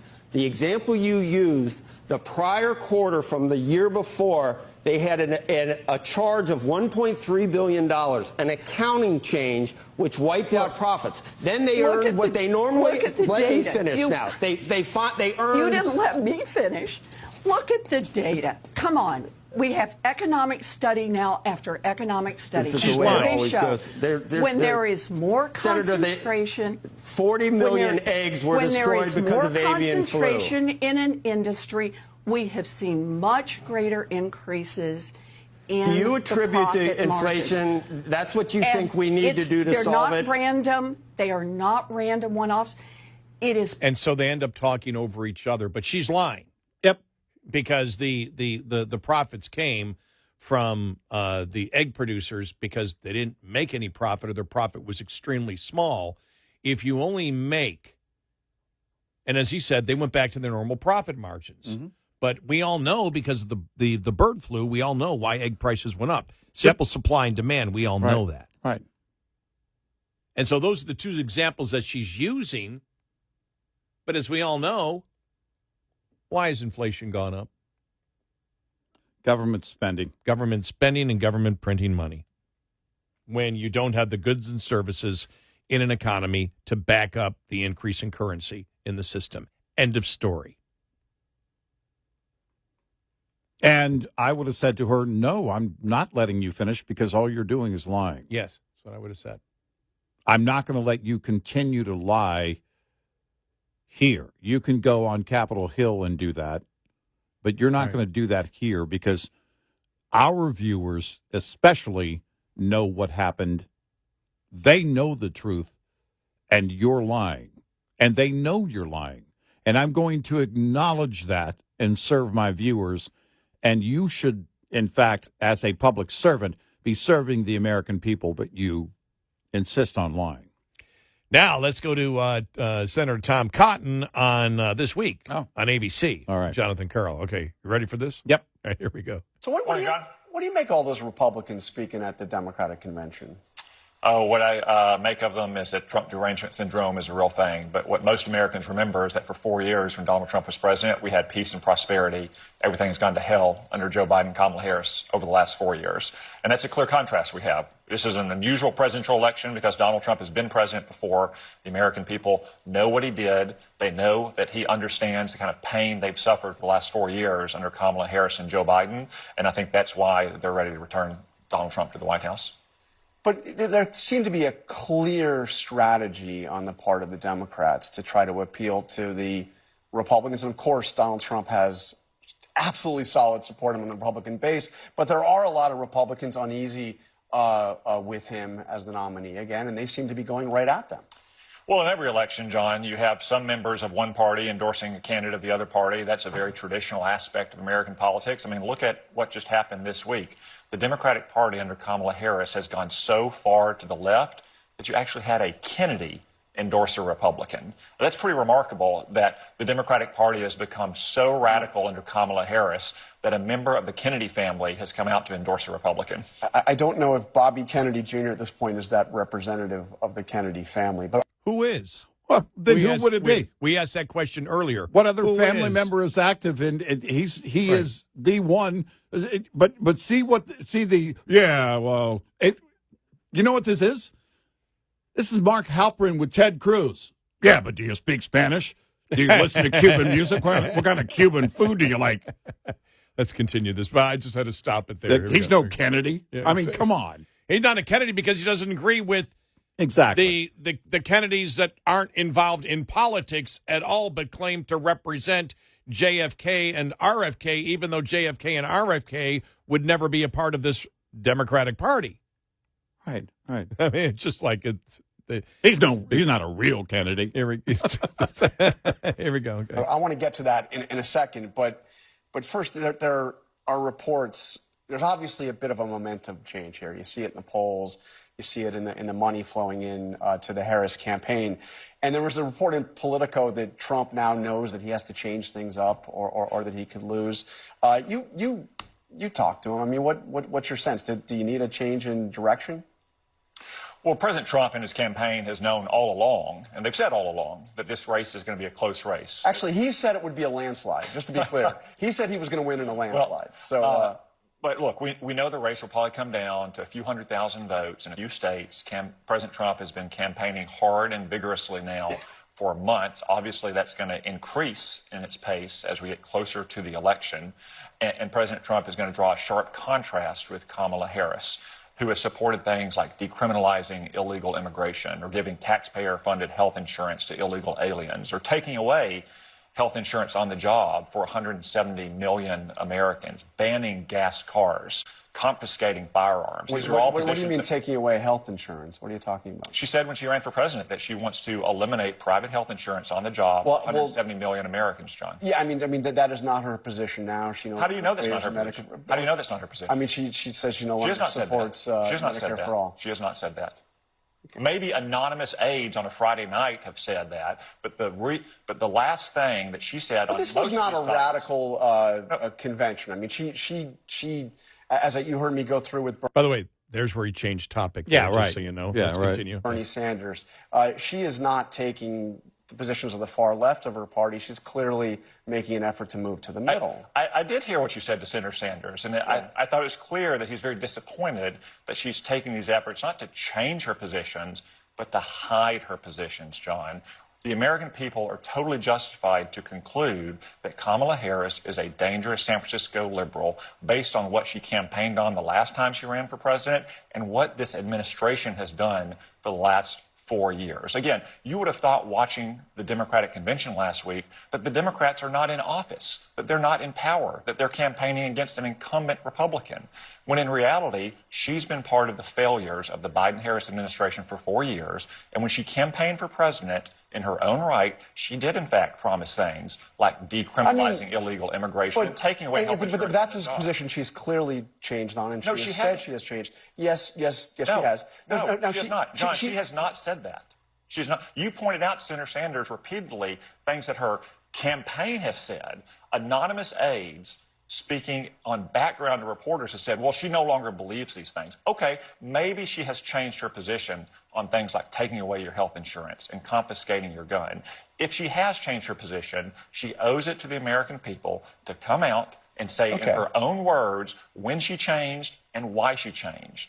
That's one reason why she needs to address the American people and speak to these questions, because the only basis they have to conclude what she will be like as president is what she's done for 4 years in this administration and what she said in her own voice in the last campaign. Remember, these are not like college essays, John.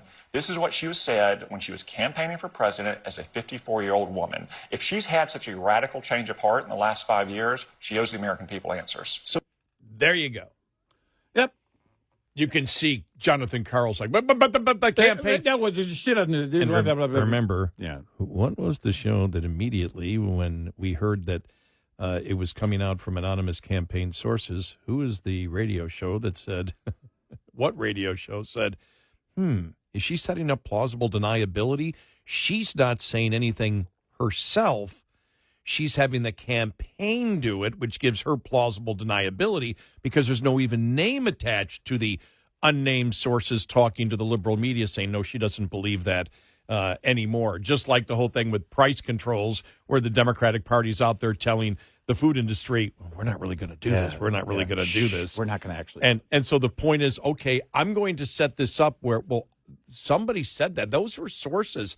I didn't say that. You never heard me say that. Right. I think you and I are right. She wants to have it both ways, where one part of the campaign that's anonymous says, no, here's what she's going to do. The political activists like Jonathan Karl, who is not a journalist, you can tell because he's trying to say, well, no, but the campaign. You can see him go. He didn't counter with, by the way, a quote. Like a Tim Russert back in the day would have said, well, wait a minute. Let me give you the quote. This is her speaking, and here's the quote from either the article or video or audio or something. Because the only quotes that exist are the quotes that don't agree with Jonathan Karl's opinion. Exactly. The only thing she's actually said is the opposite of what he's saying, and Cotton points out, okay, fine. This is why she needs to talk to the American people, and if she has changed on these issues, when did she change and why?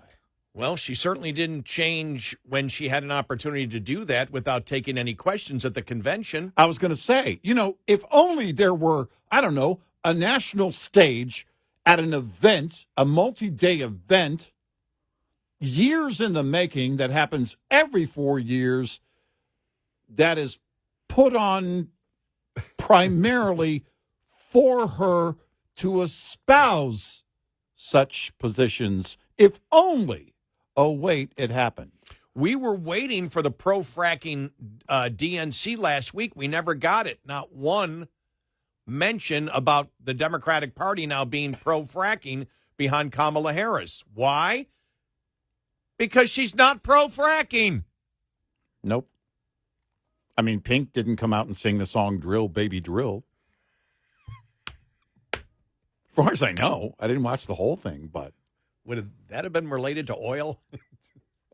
Let's say yes for the purpose of not getting fired. 866-90-RED-EYE. We'll be right back with more Red Eye Radio with Eric Harley and Gary McNamara.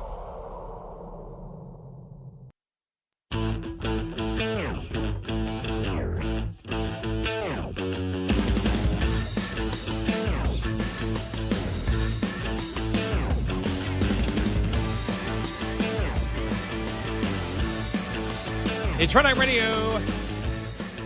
He is Eric Kernen, and I'm Gary McNamara. I'm just thinking, what's going to happen this week? Every single day. It's like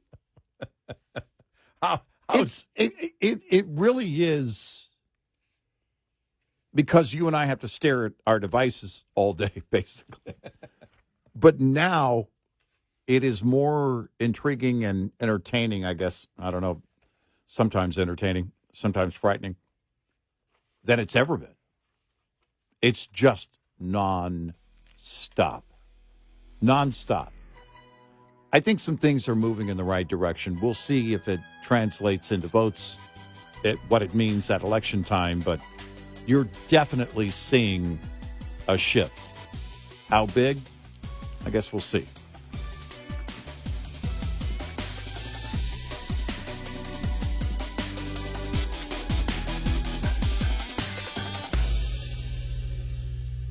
This is Red Eye Radio on Westwood One.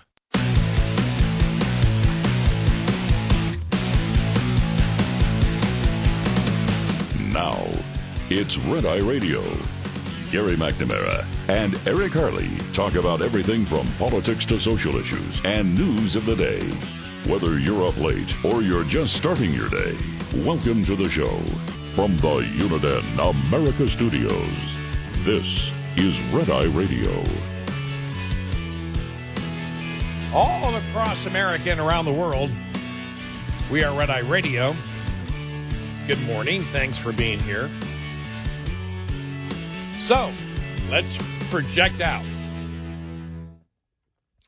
By the way, I saw a couple of polls over the weekend. I've never heard of these pollsters before, and it's like the media jumping on it. Harris up by 7. Yeah. I'd say probably if you can get about 2 weeks from now, you'll probably start getting an idea, based on, I think, Rasmussen and a few other polls. And I just say Rasmussen because they were quite accurate in the 2020 election. You're going to have the state polls coming up from Trafalgar. And then if the other polls will list their political, demographics. Right. then maybe you can get something out of there. But we'll know more coming up then. It will be interesting to see what happens and what effect Kennedy has, and if more Democrats start saying, okay, we reject the Democratic Party, more politicians. Whether it's going to happen, RFK said that the other day. You see it all over the media, or excuse me, all over social media, that it's going to happen. I don't necessarily believe it's going to be Jill Stein or Cornel West, but we'll see. Now, I've seen nothing. I saw a few things over the weekend saying, well, Trump's going to go to jail on September 18th. And that story that we talked about last week got really no publicity at all. Yeah, no. That Bragg has basically told Judge Merchan, because of the Supreme Court ruling, we need to delay the sentencing. Merchan has not, as I've seen yet, commented on that. But and maybe that's why we haven't seen anybody really move on it. It was, I think, Andrew McCarthy who posted it last week, but maybe others aren't jumping on it. As you said, it's still important, because that's what happens in a case is you have the prosecution, not only the defense, but the prosecution both want to move back sentencing because of possible, huge problems here. And I think the huge problem is not legal that you would see in a normal case. The huge problem is Bragg believes, and Merchan may agree with him if he decides, okay, we're going to delay sentencing, that they realize this is blown up in their face. Well, the timing has been bad. They thought I believe Bragg all along believed he was going to be the hero, that he was going to be able to get Trump and bring Trump down politically. And in the moment that the verdict came down, you had this elation with the liberal media, and they started using the words convicted felon until they realized even using those words backfired. Yeah. And then, and I don't believe they expected to see any of that. And so it changed. And so now you have, if Merchan moves forward with the sentencing, when Bragg doesn't want to, when Bragg officially is right. saying we should not, my gosh, it would be just chaos. So we'll see what the judge's response is, but I believe Bragg is looking at this going, yeah, you know what? We shouldn't. And I think he's afraid of creating a martyr. I think he knows now you do nothing but help Trump if you move forward on this. Yeah, if they got to a point of sentencing Trump, even if he didn't go to jail, the entire world would take notice. When the verdict came down, the entire world did. But I mean, if you get to the point of sentencing, every nation, all of our allies, all of them sit up and take note going, what in the world has happened? That prosecution only took place for political reasons. Yep. And if they don't want to sentence him, the prosecution, it's strictly because of political reasons. The reason it's not legal is they know it's going to be thrown out on appeal anyway. Yeah. So they know it's going to be thrown out on appeal. Yeah, they do. They knew from the very beginning they didn't care. The only purpose was to hurt Trump. Right. And bring it up now in the year of the election to ensure a Democrat win. If he wins later, it doesn't matter as long as they win the election. If Trump wins an appeal. Right, they don't care. So what? Yeah. Yeah. Because that was not the purpose. The purpose was not to find Trump guilty and jail him. This was, again, election interference by Democrats. Right. Because nothing has changed, because the Supreme Court came in and said, look, you've got problems here and evidence that you used. Because Bragg was saying evidence we used came from what the Supreme Court says were some of his official duties. Right. So, we need to stop this. Well, wait a minute. It's bogus to begin with. The reversible error I mean, the reversible error in that case is unbelievable, the number of reversible errors they're going to find in an appeals court. So it's going to be appealed anyway, and they're going to lose. Jonathan Turley and Dershowitz. Dershowitz was there. He was in the room going, what in the world? And I don't know where it goes from there. If Mershon says, okay, sentencing delayed, I don't know, indefinitely. Yeah, it would be indefinitely. And it just lies there on a shelf. Well, the thing is, I think the thing is that they believe it will be another instance where that if they allowed it to go on, and obviously the Supreme Court ruled in it, then Republicans would say, see, they don't care. It'd be another opportunity for Republicans to say, see, the Supreme Court said clearly this is completely and totally bogus. Mm-hmm. And so they're afraid, again, that the advantage will go just like it did after the guilty verdict to Trump. Right. Nobody in their minds ever believed, ever, that a president, doesn't matter whether they were bogus charges or not, that you could say in an American court that you're guilty of 34 felonies and you had any possibility of winning an election. Nobody ever thought that that was even fathomable a year ago. Right. Why is it? Because the American people recognize lawfare. They recognized the efforts to make this country a banana republic. They understand the efforts of the Democrat side that they will do anything. And it starts with, if you're paying attention, the Russia collusion hox. Well, and everything. We're hearing more. You're right. It goes back all the way. And when you actually look back at it, like former hardcore liberal Michael Rappaport, the actor, did, and he admitted, I bought into the lies. But we've gone from, yeah, but Trump, to, I don't agree with everything Trump does, but. It used to be, yeah, but Trump. Now, what we hear more and more is, and RFK Jr., a great example of that. I don't agree with the guy on everything, but, and that's the change. And it's not about Trump. It's about the issues of a nation that must be fixed. It is about a system that is broken. No, you just said it right there. What's happening is not about Trump.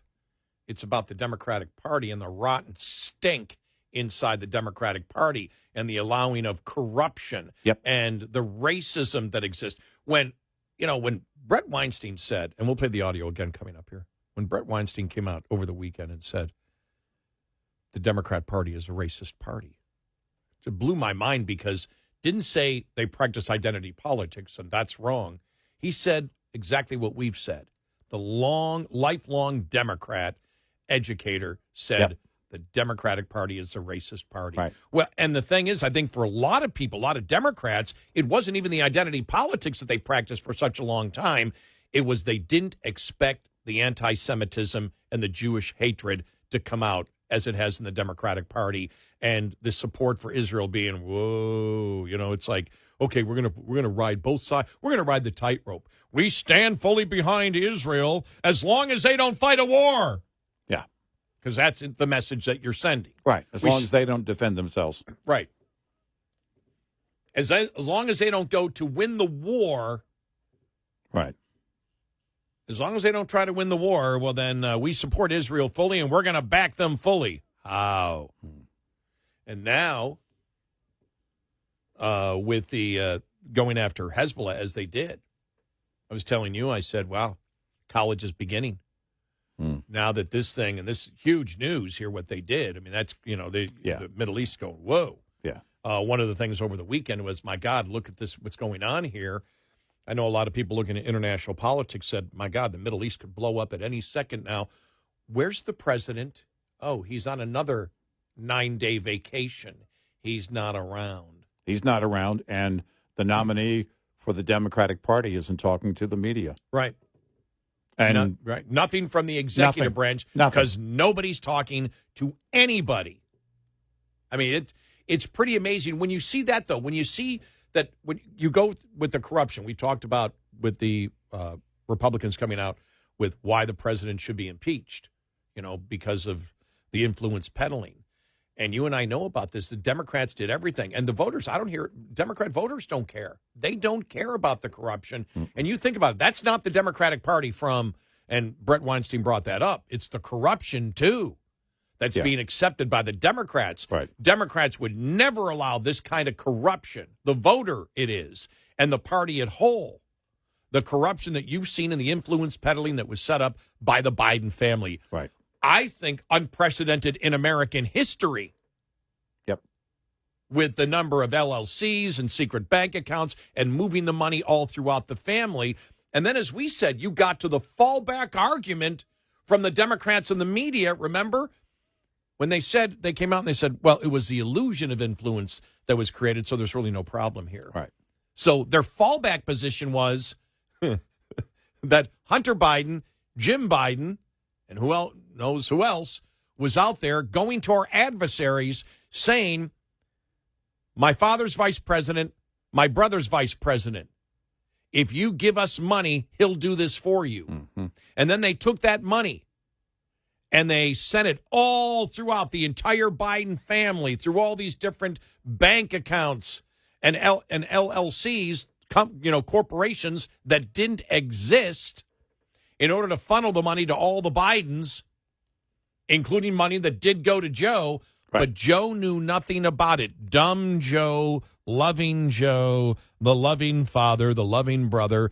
The entire family was attempting to destroy his legacy completely, and he never questioned any of the services or anything that he got.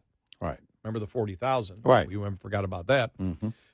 Joe never questioned it because he's a loving kind of guy, and so his entire family was attempting to portray his whole legacy. This is not our position. This is the Democrats and the media's fallback position by saying it was the illusion of influence. Right. And Joe didn't know anything about it. Well, they said that, but nobody explained it. We explained it. When you explain it, it's like, that's their fallback position. That's what they believe.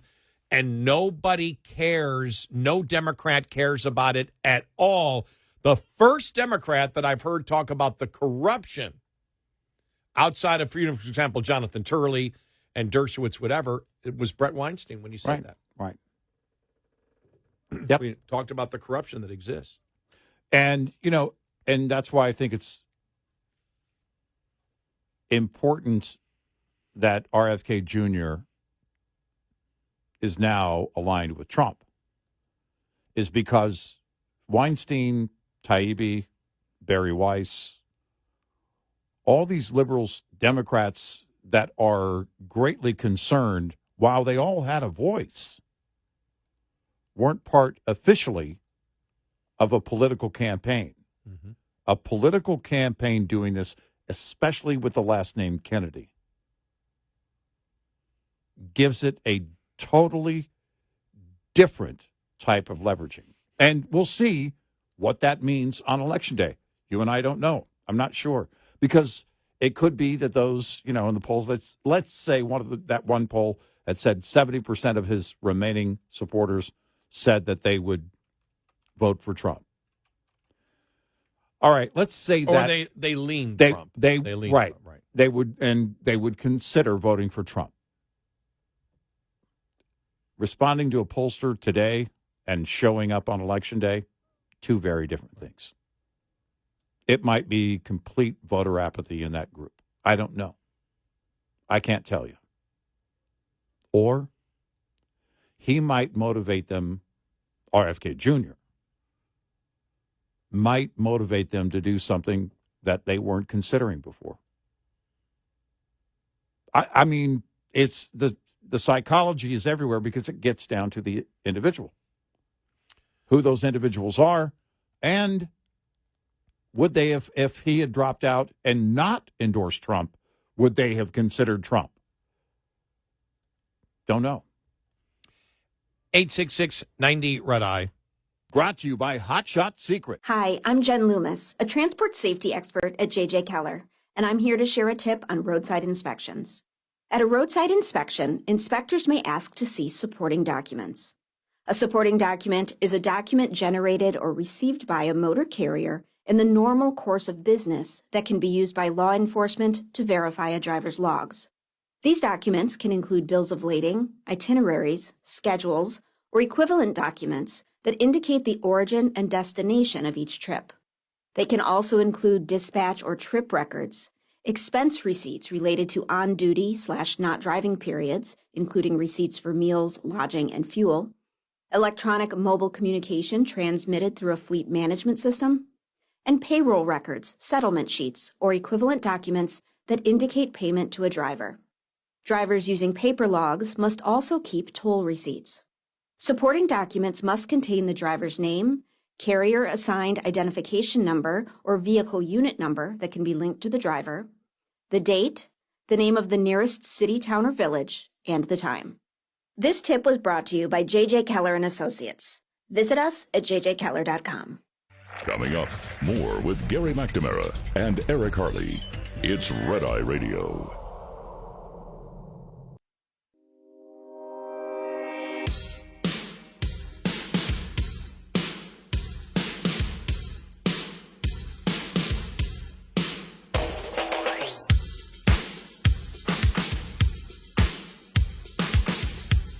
It's Red Eye Radio. He's Eric Harley, and I'm Gary McNamara. Welcome and good morning. Thanks for being here. So what we've got coming up in the campaign, we have the one debate coming up here in a couple of weeks. That's really it. You have the debate. If Trump is not sentenced, that's not an issue. If that's moved back, and as Andrew McCarthy said, most likely it will be because Mershon has done everything that Bragg has asked. So that's what he believes. He believes that Trump will not be sentenced and that will be moved back indefinitely. So that's not a part of it.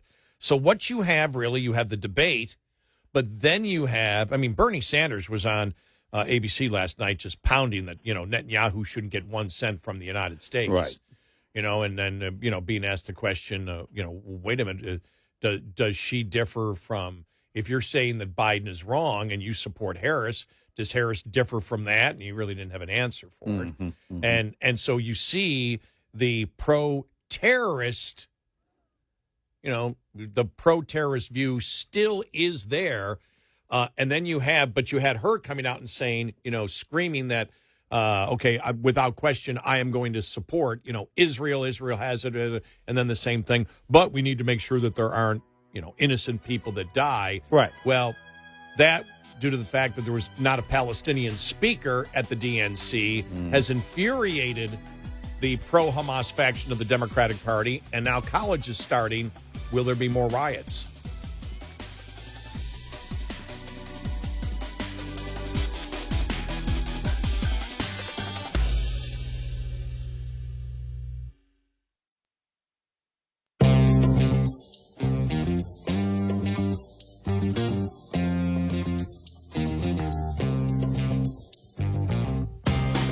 You're listening to Red Eye Radio from the Uniden America Studios. And he is Eric Harley, and I'm Gary McNamara. Welcome and good morning. All right, now we got to play this, Eric, because this really backs up something that a couple of Democrat pollster and Democrat consultant said months ago. But this is Bernie Sanders on with Jonathan Karl on ABC this week. Okay. All right, as they're talking about one of Kamala Harris's first, commercials was she's going to be tough on the border, and it shows Trump's border wall. Like 3 or 4 times it shows Trump's border wall. Yeah, and it's like she's going to do this, and Jonathan Karl's like when did she change her opinion? To Bernie Sanders. Here's how this went. Listen to this. Here we go. What do you make of her transformation on this issue? Well, I don't think it's a question of transformation. We have a crisis at the border, and we've got to make sure that fentanyl does not get into this country. We have to crack down on illegal immigration. But what we need... That is not the opinion of Bernie Sanders before Kamala Harris. No. Let's continue. Here we go. There's comprehensive immigration reform. You got God knows how many young people in this country as a result of DACA who deserve to gain citizenship. We need skilled workers, and we need workers in this country. A lot of labor shortages all over America where immigrants can play an important role. So keeping... Okay, that's not... He changed the topic. The topic is not DACA. The topic is not immigrants that we would need for a workforce. That would be legal immigration. Yep. So just like, oh, no, we're for securing the border. We're for, closing the border and stopping illegal immigration. That was a lie from Bernie Sanders. Yep. That Jonathan Karl allowed to go in. And he didn't call him out and say, wait a minute, this isn't about DACA. This is about closing the border. And so they still want to have it both ways, but they're trying to play that they're tough on it. But it just continues here.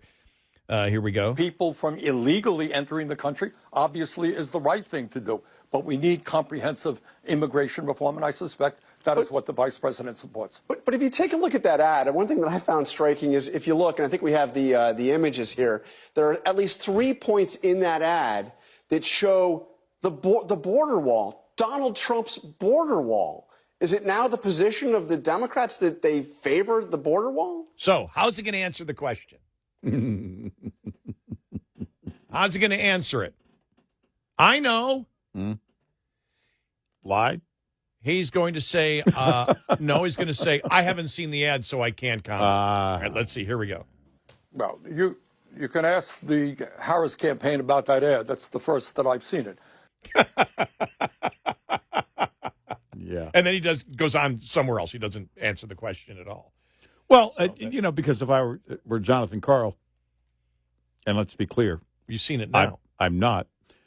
I would go back on the whole, the question of her whole transformation on this.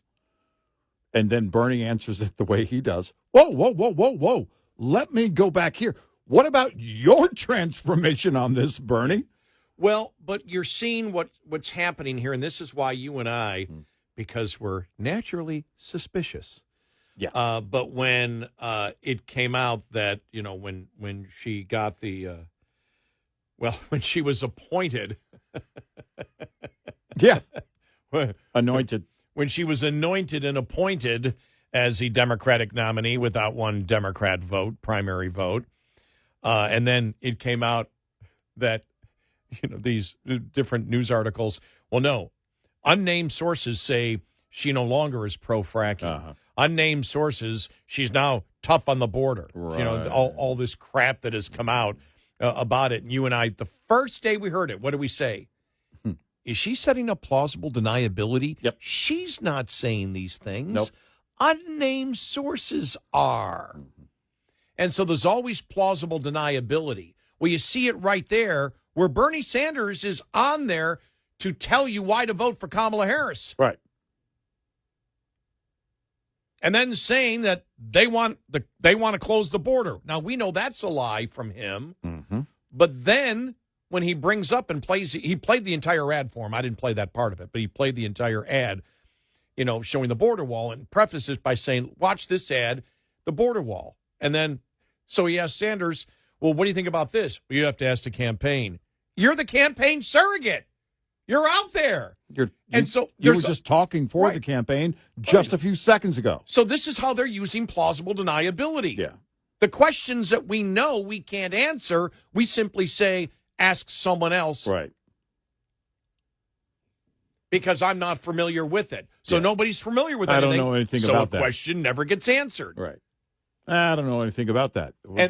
And that's why you would think that the first thing when she was running that came out, she's pro-fracking, tough on the border. What else? What were the other ones that we said? What? Well, there are a few other ones out there. We went, no way, she's lying. Right.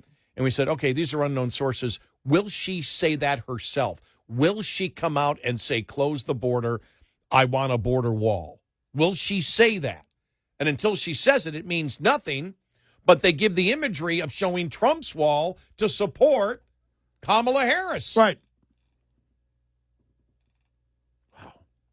I mean, it's just, and then Bernie Sanders, we want, and you saw the Harris Walz campaign. Remember, they were interviewing people. What's one of the reasons you want to? Because I believe that everybody should be able to come to the United States. You had all these Democrats that are out there, these delegates saying, no, we need to have as many people come in to the country as possible. We need them. This is all about family. We're saying it at the DNC. Right. We're about family. And Trump wants to deport our family.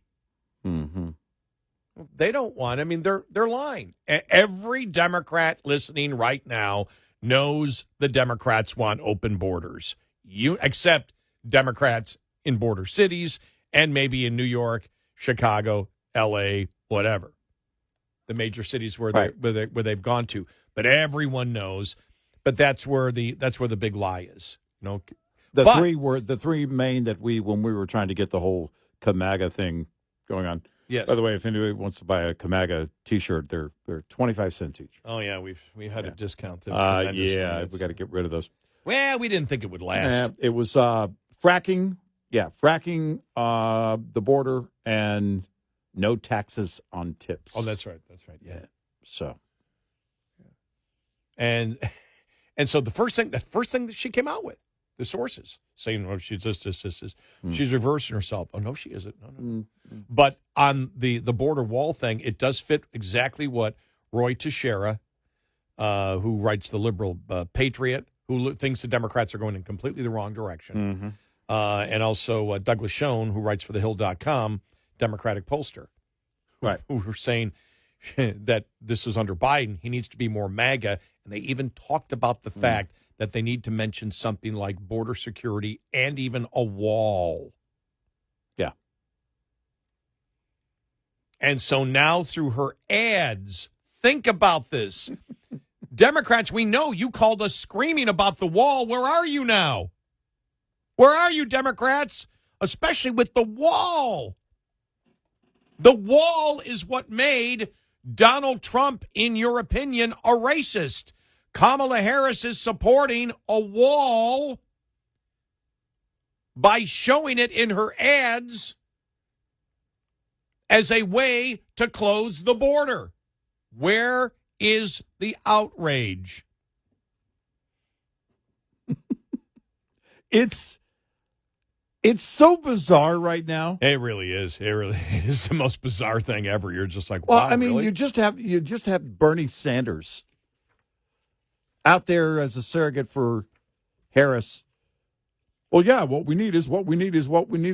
Yeah, but what about this? You'll have to talk to the campaign. I don't know. That's the first time. By the way, a surrogate, and that's the first he's seen it. Right. No, you know exactly what's going on. You just don't know how to answer the question. Just like the liberal media doesn't know how to defend it anymore. What are you going to defend? It's so bizarre. Just weird. It really is. I'm reading here. Kamala Harris is wafer thin from Rich Lowry. National Review, late last week this was, a couple days ago, 5 days ago. Can they really make this work? Is it appropriate that Kamala Harris is from the town of Oakland, California, of which it was famously said there was no there? Is it hard to think of another presidential nominee who has felt so utterly superficial, not as a campaign tactic, but as a reality? Yeah. Certainly, there's nowhere close to as compelling, distinctive, and commanding as Barack Obama and Donald Trump when they rose to become their party's nominee. She's not the instigator and leader of a movement the way those two men were, Coalition of the Ascendant and Magna. She doesn't have a distinct mode of politics, whereas Obama and Trump had the feeling of something we hadn't seen before. She doesn't have any signature issues when Obama and Trump made themselves synonymous with, on the one hand, ending the Iraq War, and on the other, building the wall. Both Obama in 2008 and Trump in 2016 toppled establishment candidates in epic nomination battles. Harris had her nomination handed to her. She has no flavor. She's woke, but doesn't embrace being woke. Her policies are socialistic, although she's not a self-declared socialist. She's a tough law and order prosecutor, except when she's not. She's not a party institutionalist like Bob Dole, finally rewarded with this party nomination after decades of service, or as a maverick like John McCain, who after years of being in the wilderness finally won over his party temporarily, in parentheses. Yeah. Of course, she's not a Bill Clinton, who rose from relative obscurity based on his unbelievable verbal acuity, charm, and shamelessness that could see him through any fix or scandal. No, Kamala Harris feels thin, fragile, and manufactured. Nominating her without a primary fight was an accident of circumstances, yet it was probably a necessity. Her signature phrases are are weird, the coconut tree, or weird, unburdened by what has been. Her brat branding is derivative. She didn't come up with the concept or even with the idea that she herself is brat. There's always an overwhelming sense that says that she says things because they are the things you're supposed to say, not because she has thought them out thoroughly and believes in them with any conviction. Say what you want about Barack Obama, but his speeches always were his own. His address last night at the DNC ended with a long-standing annoying remuneration about what divides us that has been part of his case for his kind of politics for a very, very long time, even though he doesn't believe it, as we've said before, because he was the ultimate divider, Obama was. Right.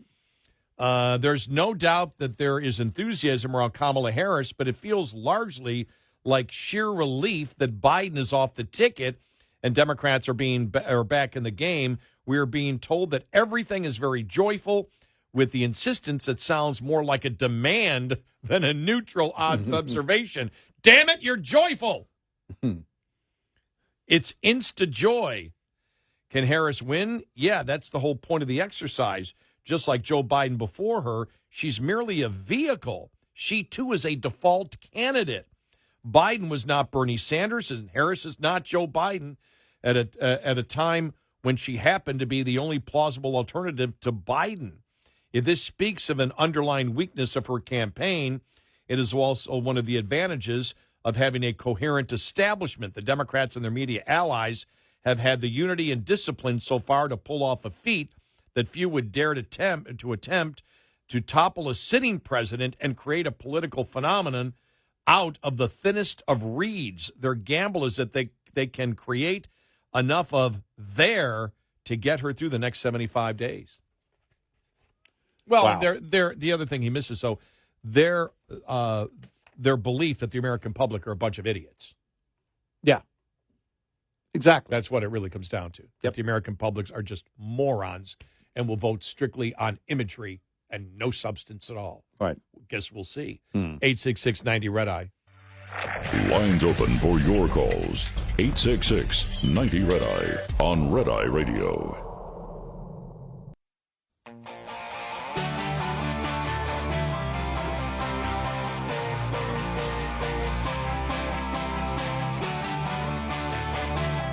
It's Red Eye Radio. He's Eric Harley, and I'm Gary McNamara. Top Harris advisor Mitch Landrieu yesterday.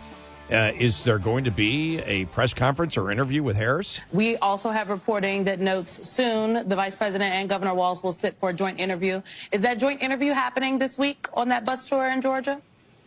You know, I don't know the answer to that question. I have no reason to believe that at some point that it will not. You will see both of these people who have been very energetic doing great stuff together, and they're doing it separately. But, you know, they have been crisscrossing the country talking to voters directly, and at some point in time, I don't know if it's going to be this week or not, but I'm sure. The stall continues. Yeah, maybe. And that whole thing, they're just talking to the voters directly. The media is getting more and more unsettled with this whole thing.